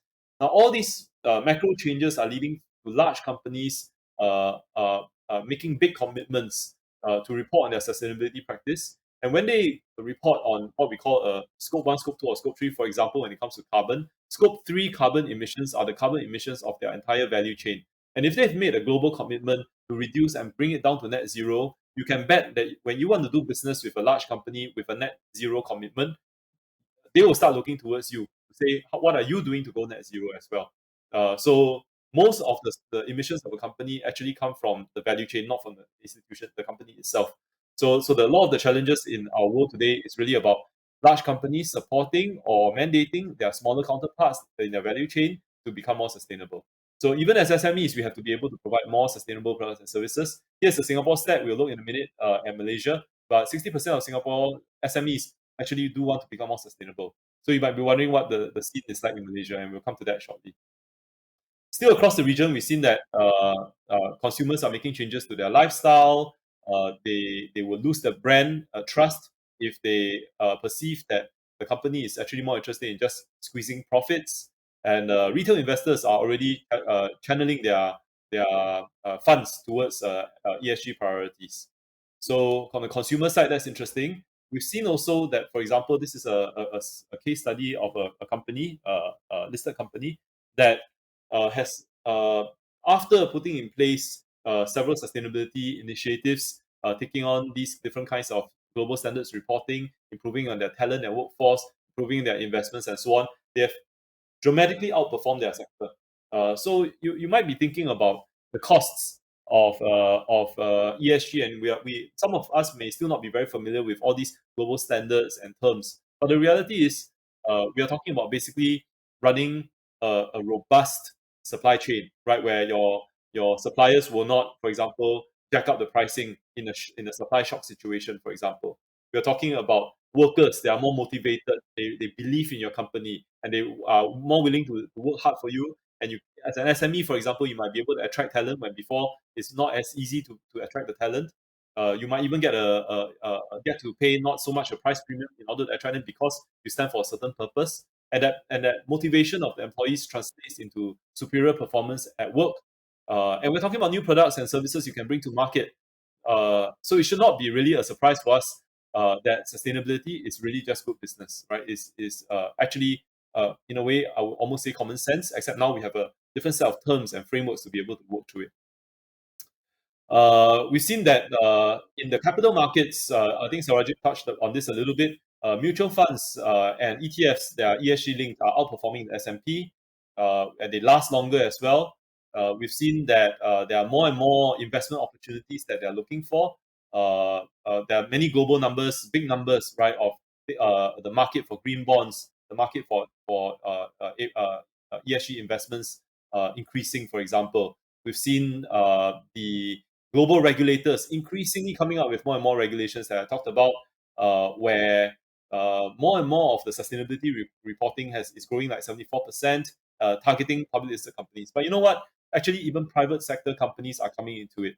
We have committees here in Singapore driving for sustainability reporting, even among private companies. And in Malaysia, it's no different. There is an ESG disclosure guide for SMEs coming about as well. So the writing's on the wall. We should not be, we should not, wait till it hits us and say, oh, I didn't know about this, right? We can see the weak signals becoming very strong signals now. In Malaysia, what's happening? I think on the global scene, there have been commitments at the national level. There are a lot of activities that the government has placed has put into place. I think earlier, Siti had talked also about the 12th Malaysian Plan. Many green financing incentives that I can touch on very briefly later. And certainly on the corporate side, the stock exchange and large companies are already coming on to bear. So sustainability is certainly more than taking off in Malaysia already. Through investor side, government side, even our EPF, for example. Let me skim through some of this. For SMEs, I think the interesting thing is that as the largest employer for the country, SMEs are responsible for a very significant portion of GDP. But when you look at some of these big companies, these are companies that have signed on to the Science Based Targets Initiative, which have committed to cleaning up their Scope 3 carbon. And what this means, Malaysian companies, is that if you, for example, want to do business with any of these companies, that you will also have to, as I said before, start tracking your and reporting your carbon footprint and demonstrating how you're going to have a glide path towards net zero. So that's also is happening already. For multinationals, as they are transitioning, there are surveys recently done that show that, just as I mentioned, consumers, just like Singapore, are also willing to pay, also about 60%, they're willing to pay more for sustainable products. Malaysian businesses recognize that this is important, 65% of them recognize that. Multinationals, 80% of them have already made plans to clean up their supply chain, as I talked about, but 90% of our SMEs are still unprepared for this green transition. So if this continues, the multinationals have already indicated that they are likely to just park the business elsewhere, and some folks have already sized the loss to the country's GDP at almost $300 billion if we cannot catch up, and we will lose that business. So there are different, if we segue a little bit into the starting blocks, right? Basically, how do you catch up? Really, basically, it's just getting a baseline of where you are. And it's easy to get confused with the many sustainability reporting frameworks and standards that are out there. There are indices, there are standards, there are certifications, many different things. And right now, we're not going to go through them in a tremendous amount of detail. Just know that this material is there. All these standards, some of the important ones are GRI. So, I mean, all of them are important, really. And they stand for different things. They have different target audiences. Some have an investor perspective in mind. Some have a lender perspective in mind. Some have a community perspective in mind. And they have strengths for different purposes. Now, these different frameworks exist to help the different stakeholders in the ESG landscape with their work, right? Whether they are an index provider, a credit rating agency, a lender, for example, or an investor. They are different. They are suitable for different purposes. So the idea here is, usually when you are reporting, you would use several different frameworks that you will try to integrate. But you keep in mind why you are reporting in the first place. Who is your stakeholder? What is it that they are looking for? And then you pull out the right framework, and then from the framework you pull out the right metric. It's easy to think about the frameworks as intimidating, but actually the frameworks are your friends, because a lot of people have put in place all the things that you're supposed to disclose, the different kind of approaches, principles, and so on, inside there already. So they are a free resource, they are widely available, and I'll encourage you all to start looking into it. As a good place to start, the GRI is always the place I will go to. 96% of the world's largest organizations are using the GRI, which is basically an organizational principle of how you actually put together a sustainability report. At the same time, GRI takes an inside-out approach to say what's the company's impact on the environment. Oftentimes, GRI will also use this Sustainability Accounting Standards Board, or SASB, to reference it, which is really about what are the impacts to the financials of a company from all the external risks of environment and the social considerations. So there are many principles. I'll just flash this very quickly here. We won't go through it in detail. And there's a library of, just to orientate you, there's a library of different books, GRI 100 series, GRI 200, 300, and 400. And you will pick from these depending on the industry and the type of scope of disclosure that you want to have.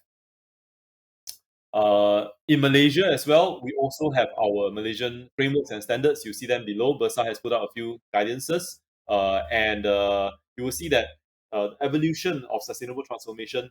The first part, as I said before, started a lot with the CSR, energy audits, and things like that. Now we are talking a lot about sustainability reporting. But going ahead, other than decarbonization, we are also interested to see what else we can do to drive additional value, not just reduce cost, reduce risk, but drive additional enterprise value from all these efforts. So when we think about sustainability and driving value, really it's about thinking about how sustainability affects their considerations affect the different functions of an SME or of a company. So you will already be very used to your sales function, where you will be concerned about some of these factors like your competition, your strategy, your inflation, and so on. These will be the material factors. And I'll just click through very quickly. You can see that for finance, production, distribution, regulatory, customers, and so on. These are all considerations. And with all of these considerations, you can think of it as how sustainability frameworks give you a set of metrics and topics that can systematically help you to support your business functions that you see here in order to drive your business outcomes. Jumping forward into actually creating additional value other than reducing risk, other than reducing costs, we come into the space now of sustainable innovation. This is a very nice framework that we use often, which is called the Resolve framework. This is from the Ellen MacArthur Foundation. The text is a little bit small, but you can look it up yourself. The Resolve framework is a systematic set of approaches that allow you to look at your business model, look at your products and services, look at your operating model in order to figure out how you can not only take costs out of the system, but also come up with new products and services that can differentiate you in the marketplace. For example, regenerating, right? So this is could have to do with regenerating renewable energy, which I think we're all familiar with, or recovering certain resources like Nespresso, for example, to recycle some of these capsules that they use and then to restore it. A nice example is this engineering consultancy, Rambo. I can speak from Singapore. This is where I'm based in right now. We have some years back, we have a big canal, a concrete canal, which is just functional. It does its job, but sometimes it will over flood, and it gives us all a bit of a problem. But these consultants came in. They measured the fluid dynamics of the canal, the flooding seasonality, and so on, and they imposed a nature-based solution to basically create a flood plain within this concrete canal and translate this into a park where today the floodplain in a normal situation is home to animals, to birds, to fish, to turtles, and so on. It makes for a very nice jogging track. It has become a tourist attraction, but therefore it spins economic returns as well as social returns. And in a flood situation, actually, a floodplain is much more effective in terms of the catchment area than the original canal itself. So it serves its function even better using a nature-based solution this way. This is not the classic. When we say nature-based solutions, usually we are thinking about mangrove plantations to be able to sequestrate some of the carbon for carbon credits. But there are many other different kinds of regenerative approaches that I wanted to open our minds to say that actually there are a lot of biological resources that we can reinvest in to get returns out of. Sharing economy, I think we know this very well. Optimizing, I think companies like Toyota, for example, have always been doing a lot of their Lean Six Sigma Toyota production method.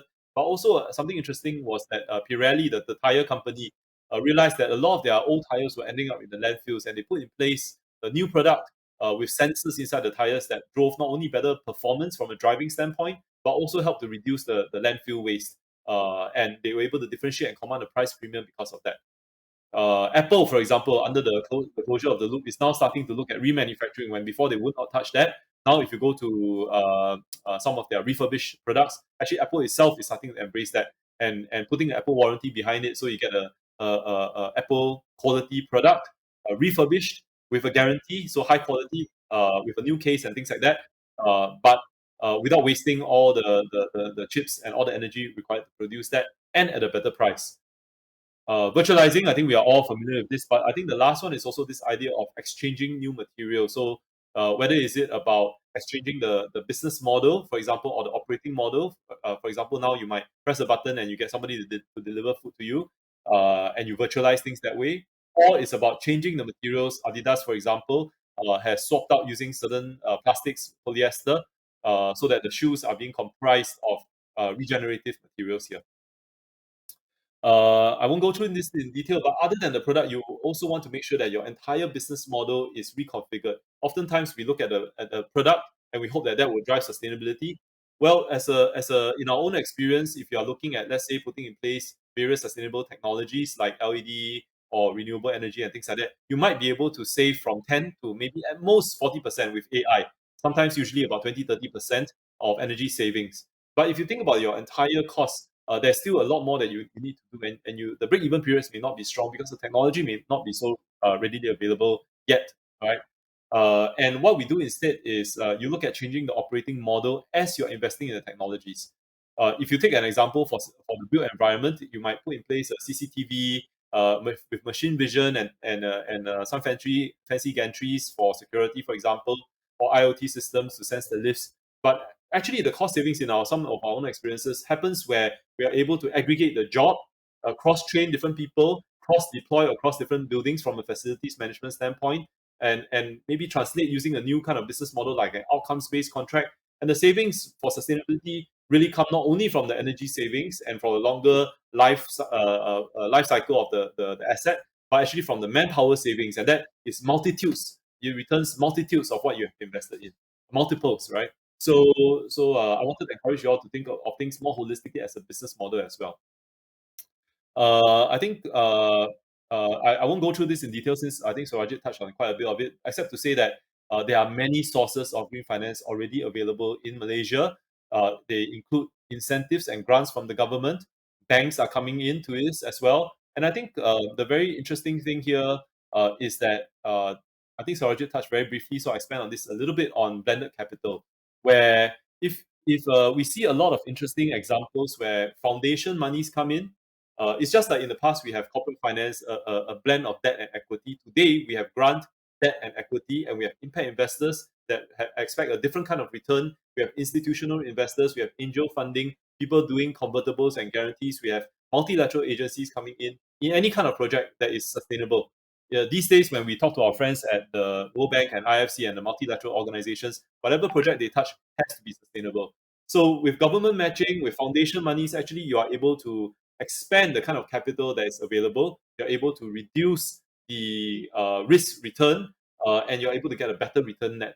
So blended capital offers that kind of magic that traditional finance that can complement traditional finance very well. To maybe I mean, I think there are many case studies here. I won't go through this in detail. We can talk about it a little bit more. There are as reference material. I think you all can look at this. In Malaysia and outside Malaysia, companies of different sizes are already moving to drive new products, new service lines by being more sustainable. And here I know we just put together 6 examples of even SMEs, micro SMEs even in Malaysia that are very young companies, have been founded. They come from different industries, and they are all growing very rapidly simply by embracing different kinds of sustainability principles and differentiating their operating models and service offerings, and all doing pretty well now. So this is what I found to be encouraging. It's not actually a not invented here syndrome where we think it's only for big companies, it's only for MNCs and so on, or very established family businesses, for example. Even very small companies are moving along and doing well.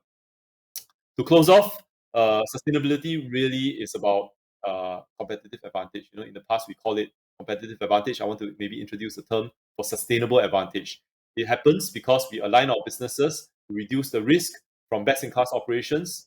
We increase the revenues. We come out with new products and services. We create greater market share. We have higher loyalty, higher rate of returns of returning customers. We have costs that are saved because we are taking waste out of the system. We are being more optimized. We actually have greater talent, a pool on talent to differentiate your employer brand. Our staff are more motivated. They stay with us longer. They get trained better. They can do their jobs better. And finally, it allows us to access new sources of capital that we just talked about.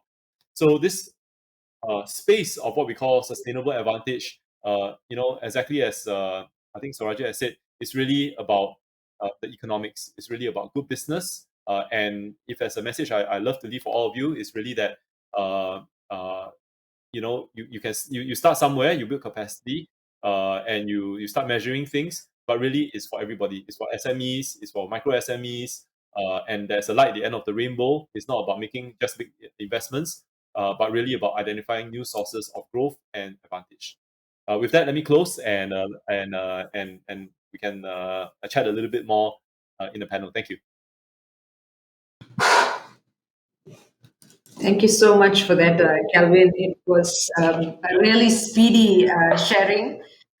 We did have, frameworks that you talked about, principles, enterprise value. You talked about blended finance, and the staggering numbers that you shared with us. The nation being at a loss of 292 billion, potentially losing 292 billion, and the fact that our 90% of our SMEs are not there yet. I think there's just much to discuss. I would like to first start off by an appeal to the participants who are on the call and the speakers to extend our Q&A for about 10 minutes more, just because we have a lot of questions that have come in. And to start off the questions, you can see the poll results that we ran just before Saurajit's session. And the first question is, ESG requires huge technology investments. And I did speak about this with City a little bit, but what are your thoughts? Maybe I'll go with the order of Kelvin and then followed by Saurajit. So your question was about the investments that ESG needs to take. Is that correct? Indeed. And you can see we have 68% of the participants on the call who feel that it is a very investment intensive agenda. And so, what are your thoughts around it? And you've worked with various organizations. Just how can you work around this? Sure. So I think the first thing I would say is that there should be a plan of why you're investing and a clear understanding of where it's going to go and how much you're going to invest and a strategy, if you will. So if you keep in view that you are doing things randomly, you will end up spending a lot of additional unnecessary, I would say, costs and investments that don't really pay back from an enterprise perspective. It is very tempting, honestly, to buy another IoT system, another water cooled chiller, just replace the light bulb, LED light bulbs, because everybody else seems to be doing it. But they may not be that material to your company's actual sustainability strategy. So I think for me, when I think about things, I will think about strategy first. I will do usually what we'll do is we'll do a stakeholder analysis, understand from our key stakeholders who they are first and what the issues that they are concerned about and what opportunities that they may present to us. And based on those, we have to do some prioritization. You cannot be chasing your tail around every single possibility, because there are many technology vendors, engineering companies, systems companies, and consultants as well who are chasing you to spend money on them, right? So if you just agree on every single thing, certainly it'll be a waste of money. But if you run through systematically and you figure out that in fact these two levers, and you plan it out over a 3-year roadmap, for example, are the two key levers that present the greatest opportunities and help us to reduce our greatest risk, existential risk, I will start there. And then I will start with a pilot, and you get people to come in and do a proof of concept. And when it does well, the investment itself, you should have a line of sight to see how is it that it can bear a return, bear fruit for you. So I'll start slow. And the easiest place I would say to start is just familiarity with what is all this about. So if it's about case studies, or if it's about frameworks, for example, there are plenty of free resources, many YouTube videos that all these global standards bodies and UN bodies and World Economic Forum and so on have put out there. So learning, actually, knowledge is kind of free, right? You can learn it. Of course, you can get yourself certified as well, but for the by and large, I would say you just need to invest more time than money first, right? Understand it, then spend a bit of management time thinking through what really is material, then really prioritize things and start small. Then that way, I think you'll be able to not only contain your costs, but not spend unnecessary costs and see a sooner return than otherwise. Thanks, Calvin, for that. And I think, in short, intellectual investments upfront to strategize, prioritize, ensure that you're going up the right goals and setting your organization with maybe a pilot, a test, so that you get results and then you can see how you want to take it forward. So thank you for that. Saurajit, any other supplementary thoughts around this? No, so on a lighter note, what I'd like to say is I was reminded of this, this management joke that does the round often. That is it necessary? Is it expensive to train your employees in terms of employee training? And the answer caption to that is see what the cost is if you don't train them. So really the entire question here is but aligned to that. Um, Long story short, I'll second what Calvin was saying in the sense that I do not agree with the statement that it requires a lot of technology investments. It is really about understanding first what is it that works for you. Secondly, not everything is high capex in investment intensive activities. Many of them are actually, like he rightly said, they require your time, they require your thought, discussion, and they actually require you to think smartly about your strategic and tactical decisions. So that's really the first step rather than just thinking, because there'll be enough people to say that, it will be investment intensive. What you also need to be smart about in understanding, and I think Calvin was saying that as well, that see, there are a lot of technology providers out there who have seen a new market emerge and have plunged into that and are going to sell their products and services to you with the message that it is be all and end all. Like, if you take their product and, you have all these disclosure frameworks coming up, so many, you have to be smart enough to analyze what works for you, what is it really that you need. In fact, as a company, that is what we work with organizations to help them understand and then understand what are the series of activities. Not most activities actually require technology investments, and then prioritize and do it step by step. So in that sense, I disagree with this statement, but yeah, just to add to what Calvin. Thank you so much for that. So let me ask if we can bring up the second poll that we did and the results for that. Yes. Okay, so if you look at this, the question was, what are people most challenged about? And you can see that 41% say they lack the expertise and guidance. And I heard from both Calvin, Saurajit, even Rafida, that there's so much out there that they can go to. Maybe you can shed some light as to how people can find those resources, and where should they be looking, kind of thing. So either So maybe If Calvin I or can, go ahead. sorry, Saraj, go ahead. Calvin. Yeah. No, No, you go. so Sorry. okay, thanks. No, I just wanted to make this point. I just saw so that green pie at the end of that graphic that says lack of buy-in from management. I can't see the number, but obviously it's a very small number. Yep. In most developing countries, see, one point why I wanted to make a point here is developing countries are essentially low profit margin corporate sectors, and that's why the entire concept of offshoring or outsourcing or sourcing, global sourcing, setting up manufacturing and services bases in Asian countries, etc., Latin American countries has come up. So essentially, we are, because we can provide that service or product at a much lower competitive cost than what the factory or the service center in America or Europe would have done.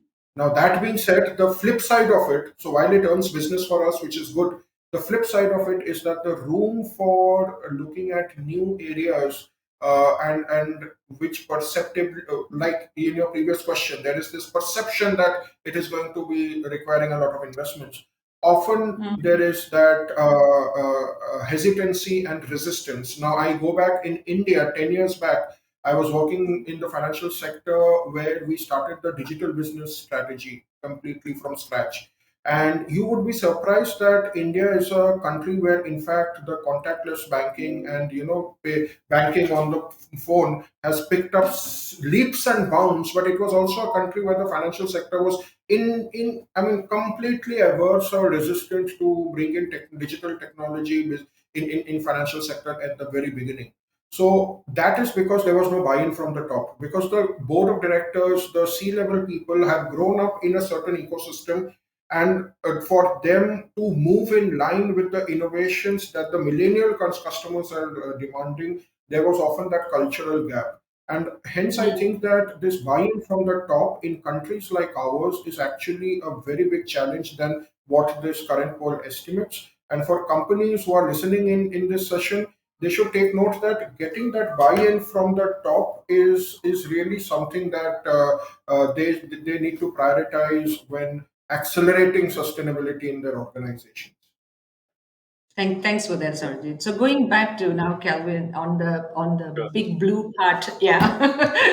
Yeah, Yeah. Any thoughts sure. I around mean, that? actually, yeah, before just addressing the blue part, I also wanted to in a way concur with Saurajit that the buy-in for management I see to be really a significant challenge, and oftentimes is interlinked with the lack of expertise.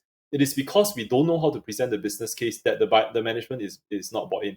It's because the management has many conflicting priorities. That's why it's not bought in. So actually, it's still both of these still come back to the lack of expertise and guidance because for example, if you think about conflicting priorities, ultimately a company's purpose is to create value for its shareholders and for its community, right? And if you think about it that way, there is a singular priority, right? Almost. And it's in that singular priority, in the meantime, you break it out into we got to chase sales, we got to launch new products, we got to tidy our supply chain, and so on and so forth. But in fact, as I elaborated earlier, sustainability is this permeating way of thinking and of doing good business that touches on all the functional aspects of a company. So if we had that understanding, in fact, there should be no conflicting priority. It's not saying you have to run a business and you have to do some volunteer work somewhere. No, doing all these things actually is about running a good business, right? So the understanding and the framing I think is important to in a way think about it that way. And when it comes to the practical things that you can do for lack of expertise and guidance, think about information sources that you can tap into.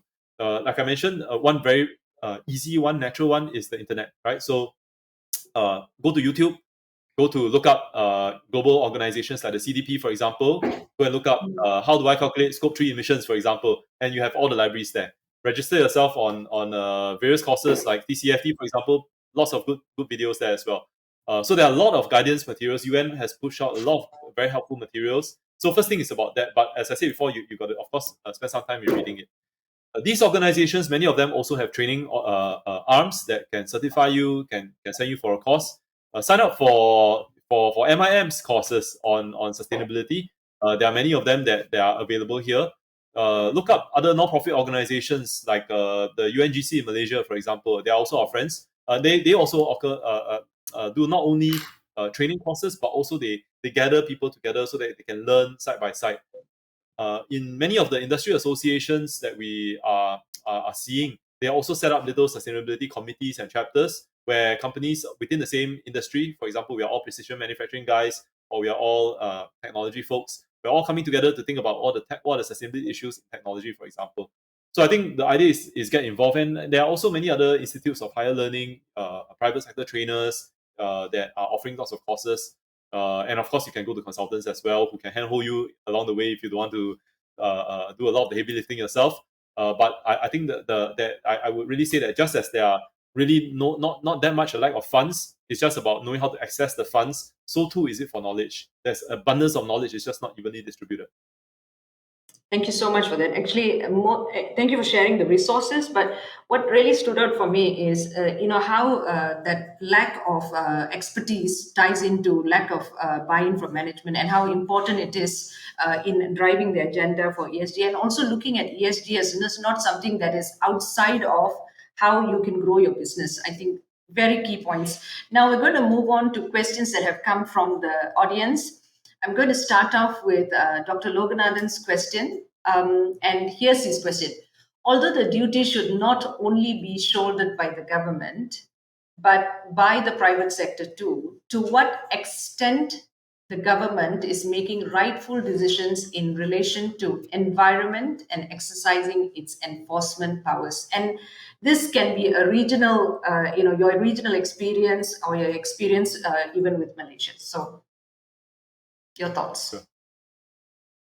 Maybe I can just briefly jump on that. When it comes to, so I'll try to refrain from commenting on any particular government.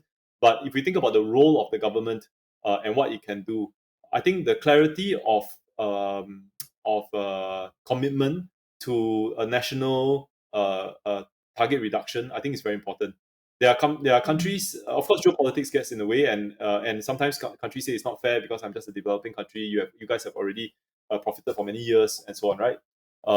And very nicely in COP27, we have seen, for example, for Indonesia, I think some 40 billion from developed countries to help in the energy transition. So I think even that conversation is progressing.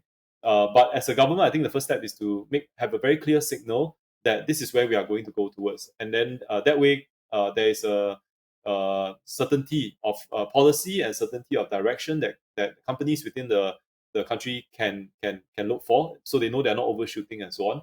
So that's the first step, vision, right? Vision, commitment. And then the second step I would say is clarity of policy as well, where it translates into saying, okay, exactly what are we going to do? Will we tax you? Is this the amount we're going to tax? That certainty is what businesses need to really operate well. Not to sort of change the policy position. And of course, we understand politics come into play where another party comes on board and the policy position may be reversed. But I think businesses, generally speaking, don't really like that. Even if you just tell them, and I'm borrowing from another world that I'm in. For example, if you go into the, let's say, cryptocurrency world, actually, when we talk to the cryptocurrency guys, they want certainty of position. And when you can tell me that, yeah, this is what I cannot do, fine, I'll work within the parameters. It is when it's ambiguous that's the problem. So I think certainty of policy is the second point after clarity of vision. And then comes all the financial support and non-financial support, whether they come in the form of, let's say, grants, FDI or investments or sector development work to bring in the right players, or even technical assistance to help companies to move along and shoulder some of that burden. Having said all these, if you think about government, depending on, it's very different by country. Government is essentially an office, right? It's a planning office. But where are the emissions coming from? They're really coming from our activities. Not only businesses, even us as citizens in our homes, right? The built environment, for example, is responsible globally for 40% of carbon emissions. So you and I, right, in how we are running a webinar, for example, whether my air conditioning is on or not, that all really does matter as well.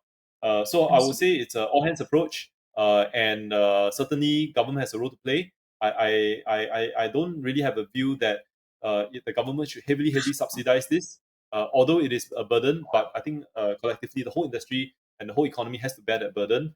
Why? Because it will come from somewhere. It's easy for us to point at the government and say, let's have the government pay for everything. Where's the money coming from? Right? If we say if government is going to throw a few $billion at that, at some other pocket, we're going to find that we are borrowing, and that itself is not sustainable. We're going to start increasing taxes the day after, and people will start complaining about inflation and things like that, right? So as a very corporate type person, I would think that the market has to make sense. Businesses have to themselves be able to sustain whatever actions that they want to do, and that rigor is good because it forces us to make the right kind of investments. If it's free money, I'll just happily buy whatever shiny thing comes along. Yeah, thank you so much, Phil. Sukanti, a limited point I want to just add to what Calvin has already said. See, and this is something I'm basing on interactions we've had with government policymaker people from across a number of emerging markets. So no one country or government in particular, but this is a general observation across, saying that, essentially government's role is governance and business's role is to run a business. So it is very easy to or nice to say that private sector should play a better role in develop. Private sector's role is not developing the country. Private sector's business is in the business of running a business, as simple as that. That being said, the government's role in providing that enabling policy and regulatory framework ecosystem within which the businesses can legally run their business as per the broader goals. And let's say that broader goals, if it has to include sustainability goals, then the policies and regulations have to front end that. They have to come first. We have actually had, and this is, I'm saying, actual incidences where we've had some certain, government regulatory person of a particular some country actually raising the question that we want to see what the private sector is doing first in terms of sustainability initiatives, and then we'll come out with the policy. I'm sorry, but that ain't gonna work. So if regulators are hesitant to enact policies, there is no way on earth that private sector is going to do that, because obviously everyone is going to align with the regulations of the day. So the government's role is very clear. They have to provide that enabling policy and regulatory ecosystem. If that is not happening, then that is a challenge, and then expecting the private sector to fill the gap is going to be very hard pressed. Indeed. So vision, policy, and certainty in how they go forward with it, right? Okay, so I think we have only time for one more question. I'm just going to quickly ask that question, maybe going with Saurajit now. Technology disruption seems to be one of the reasons that ESG has become more critical for organizations. Why is this not a metrics of ESG? So, see, ESG as a concept has also been evolving as we speak. So, within this, there are different approaches, different elements that are getting added, subtracted as we speak. Now, the entire fourth, in what is called the fourth industrial revolution of the digital and technology revolution, I will describe technology as an enabler of business. One example, since I was speaking about capital markets and net zero, one example of that is the concept of financial inclusion by using fintech solutions, that is technology enabled financial access or financial services solutions that gives the the end rural populations or really bottom of pyramid populations who financial inclusion access. Now, that is the role of an enabler or a facilitator. ESG, like I said, ESG is an assessment approach of how a organization is faring on certain non-financial risks. Non-financial risks means environment issues, social issues, governance issues. To achieve those environment, social, whatever I want to achieve, I can use technology as an enabler to do that. So technology is not a goal per se. It is an enabler for me to achieve and close the gaps as far as these non-financial risks is concerned. And that is probably why people have not put it as a ESGT or something like that. It's an enabler. You similarly, you don't have money, right? Now money is an enabler. Money is what will enable you to achieve many of those goals. But you don't have ESGM. So in the same Yeah. manner. Yeah.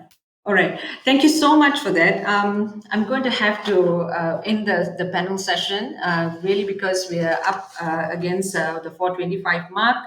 But I would very much like to thank both the speakers. Thank you very much for your time and the participants. A great set of questions. If we can, we will get them answered and responded to. I would like to request that each of you take a few minutes to actually fill up the survey. The link is going to be put into the chat box. Also, please look out for our Q1 short courses and certification promotion. If should you need our calendar and for Q1, please reach out to us. The functional mailbox will be actually put into the chat box as well.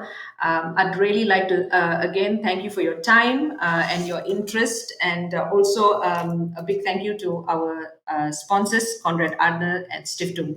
Thank you very much, and have a pleasant evening. Thank you. Have Thanks, a good day. everyone. Thank you.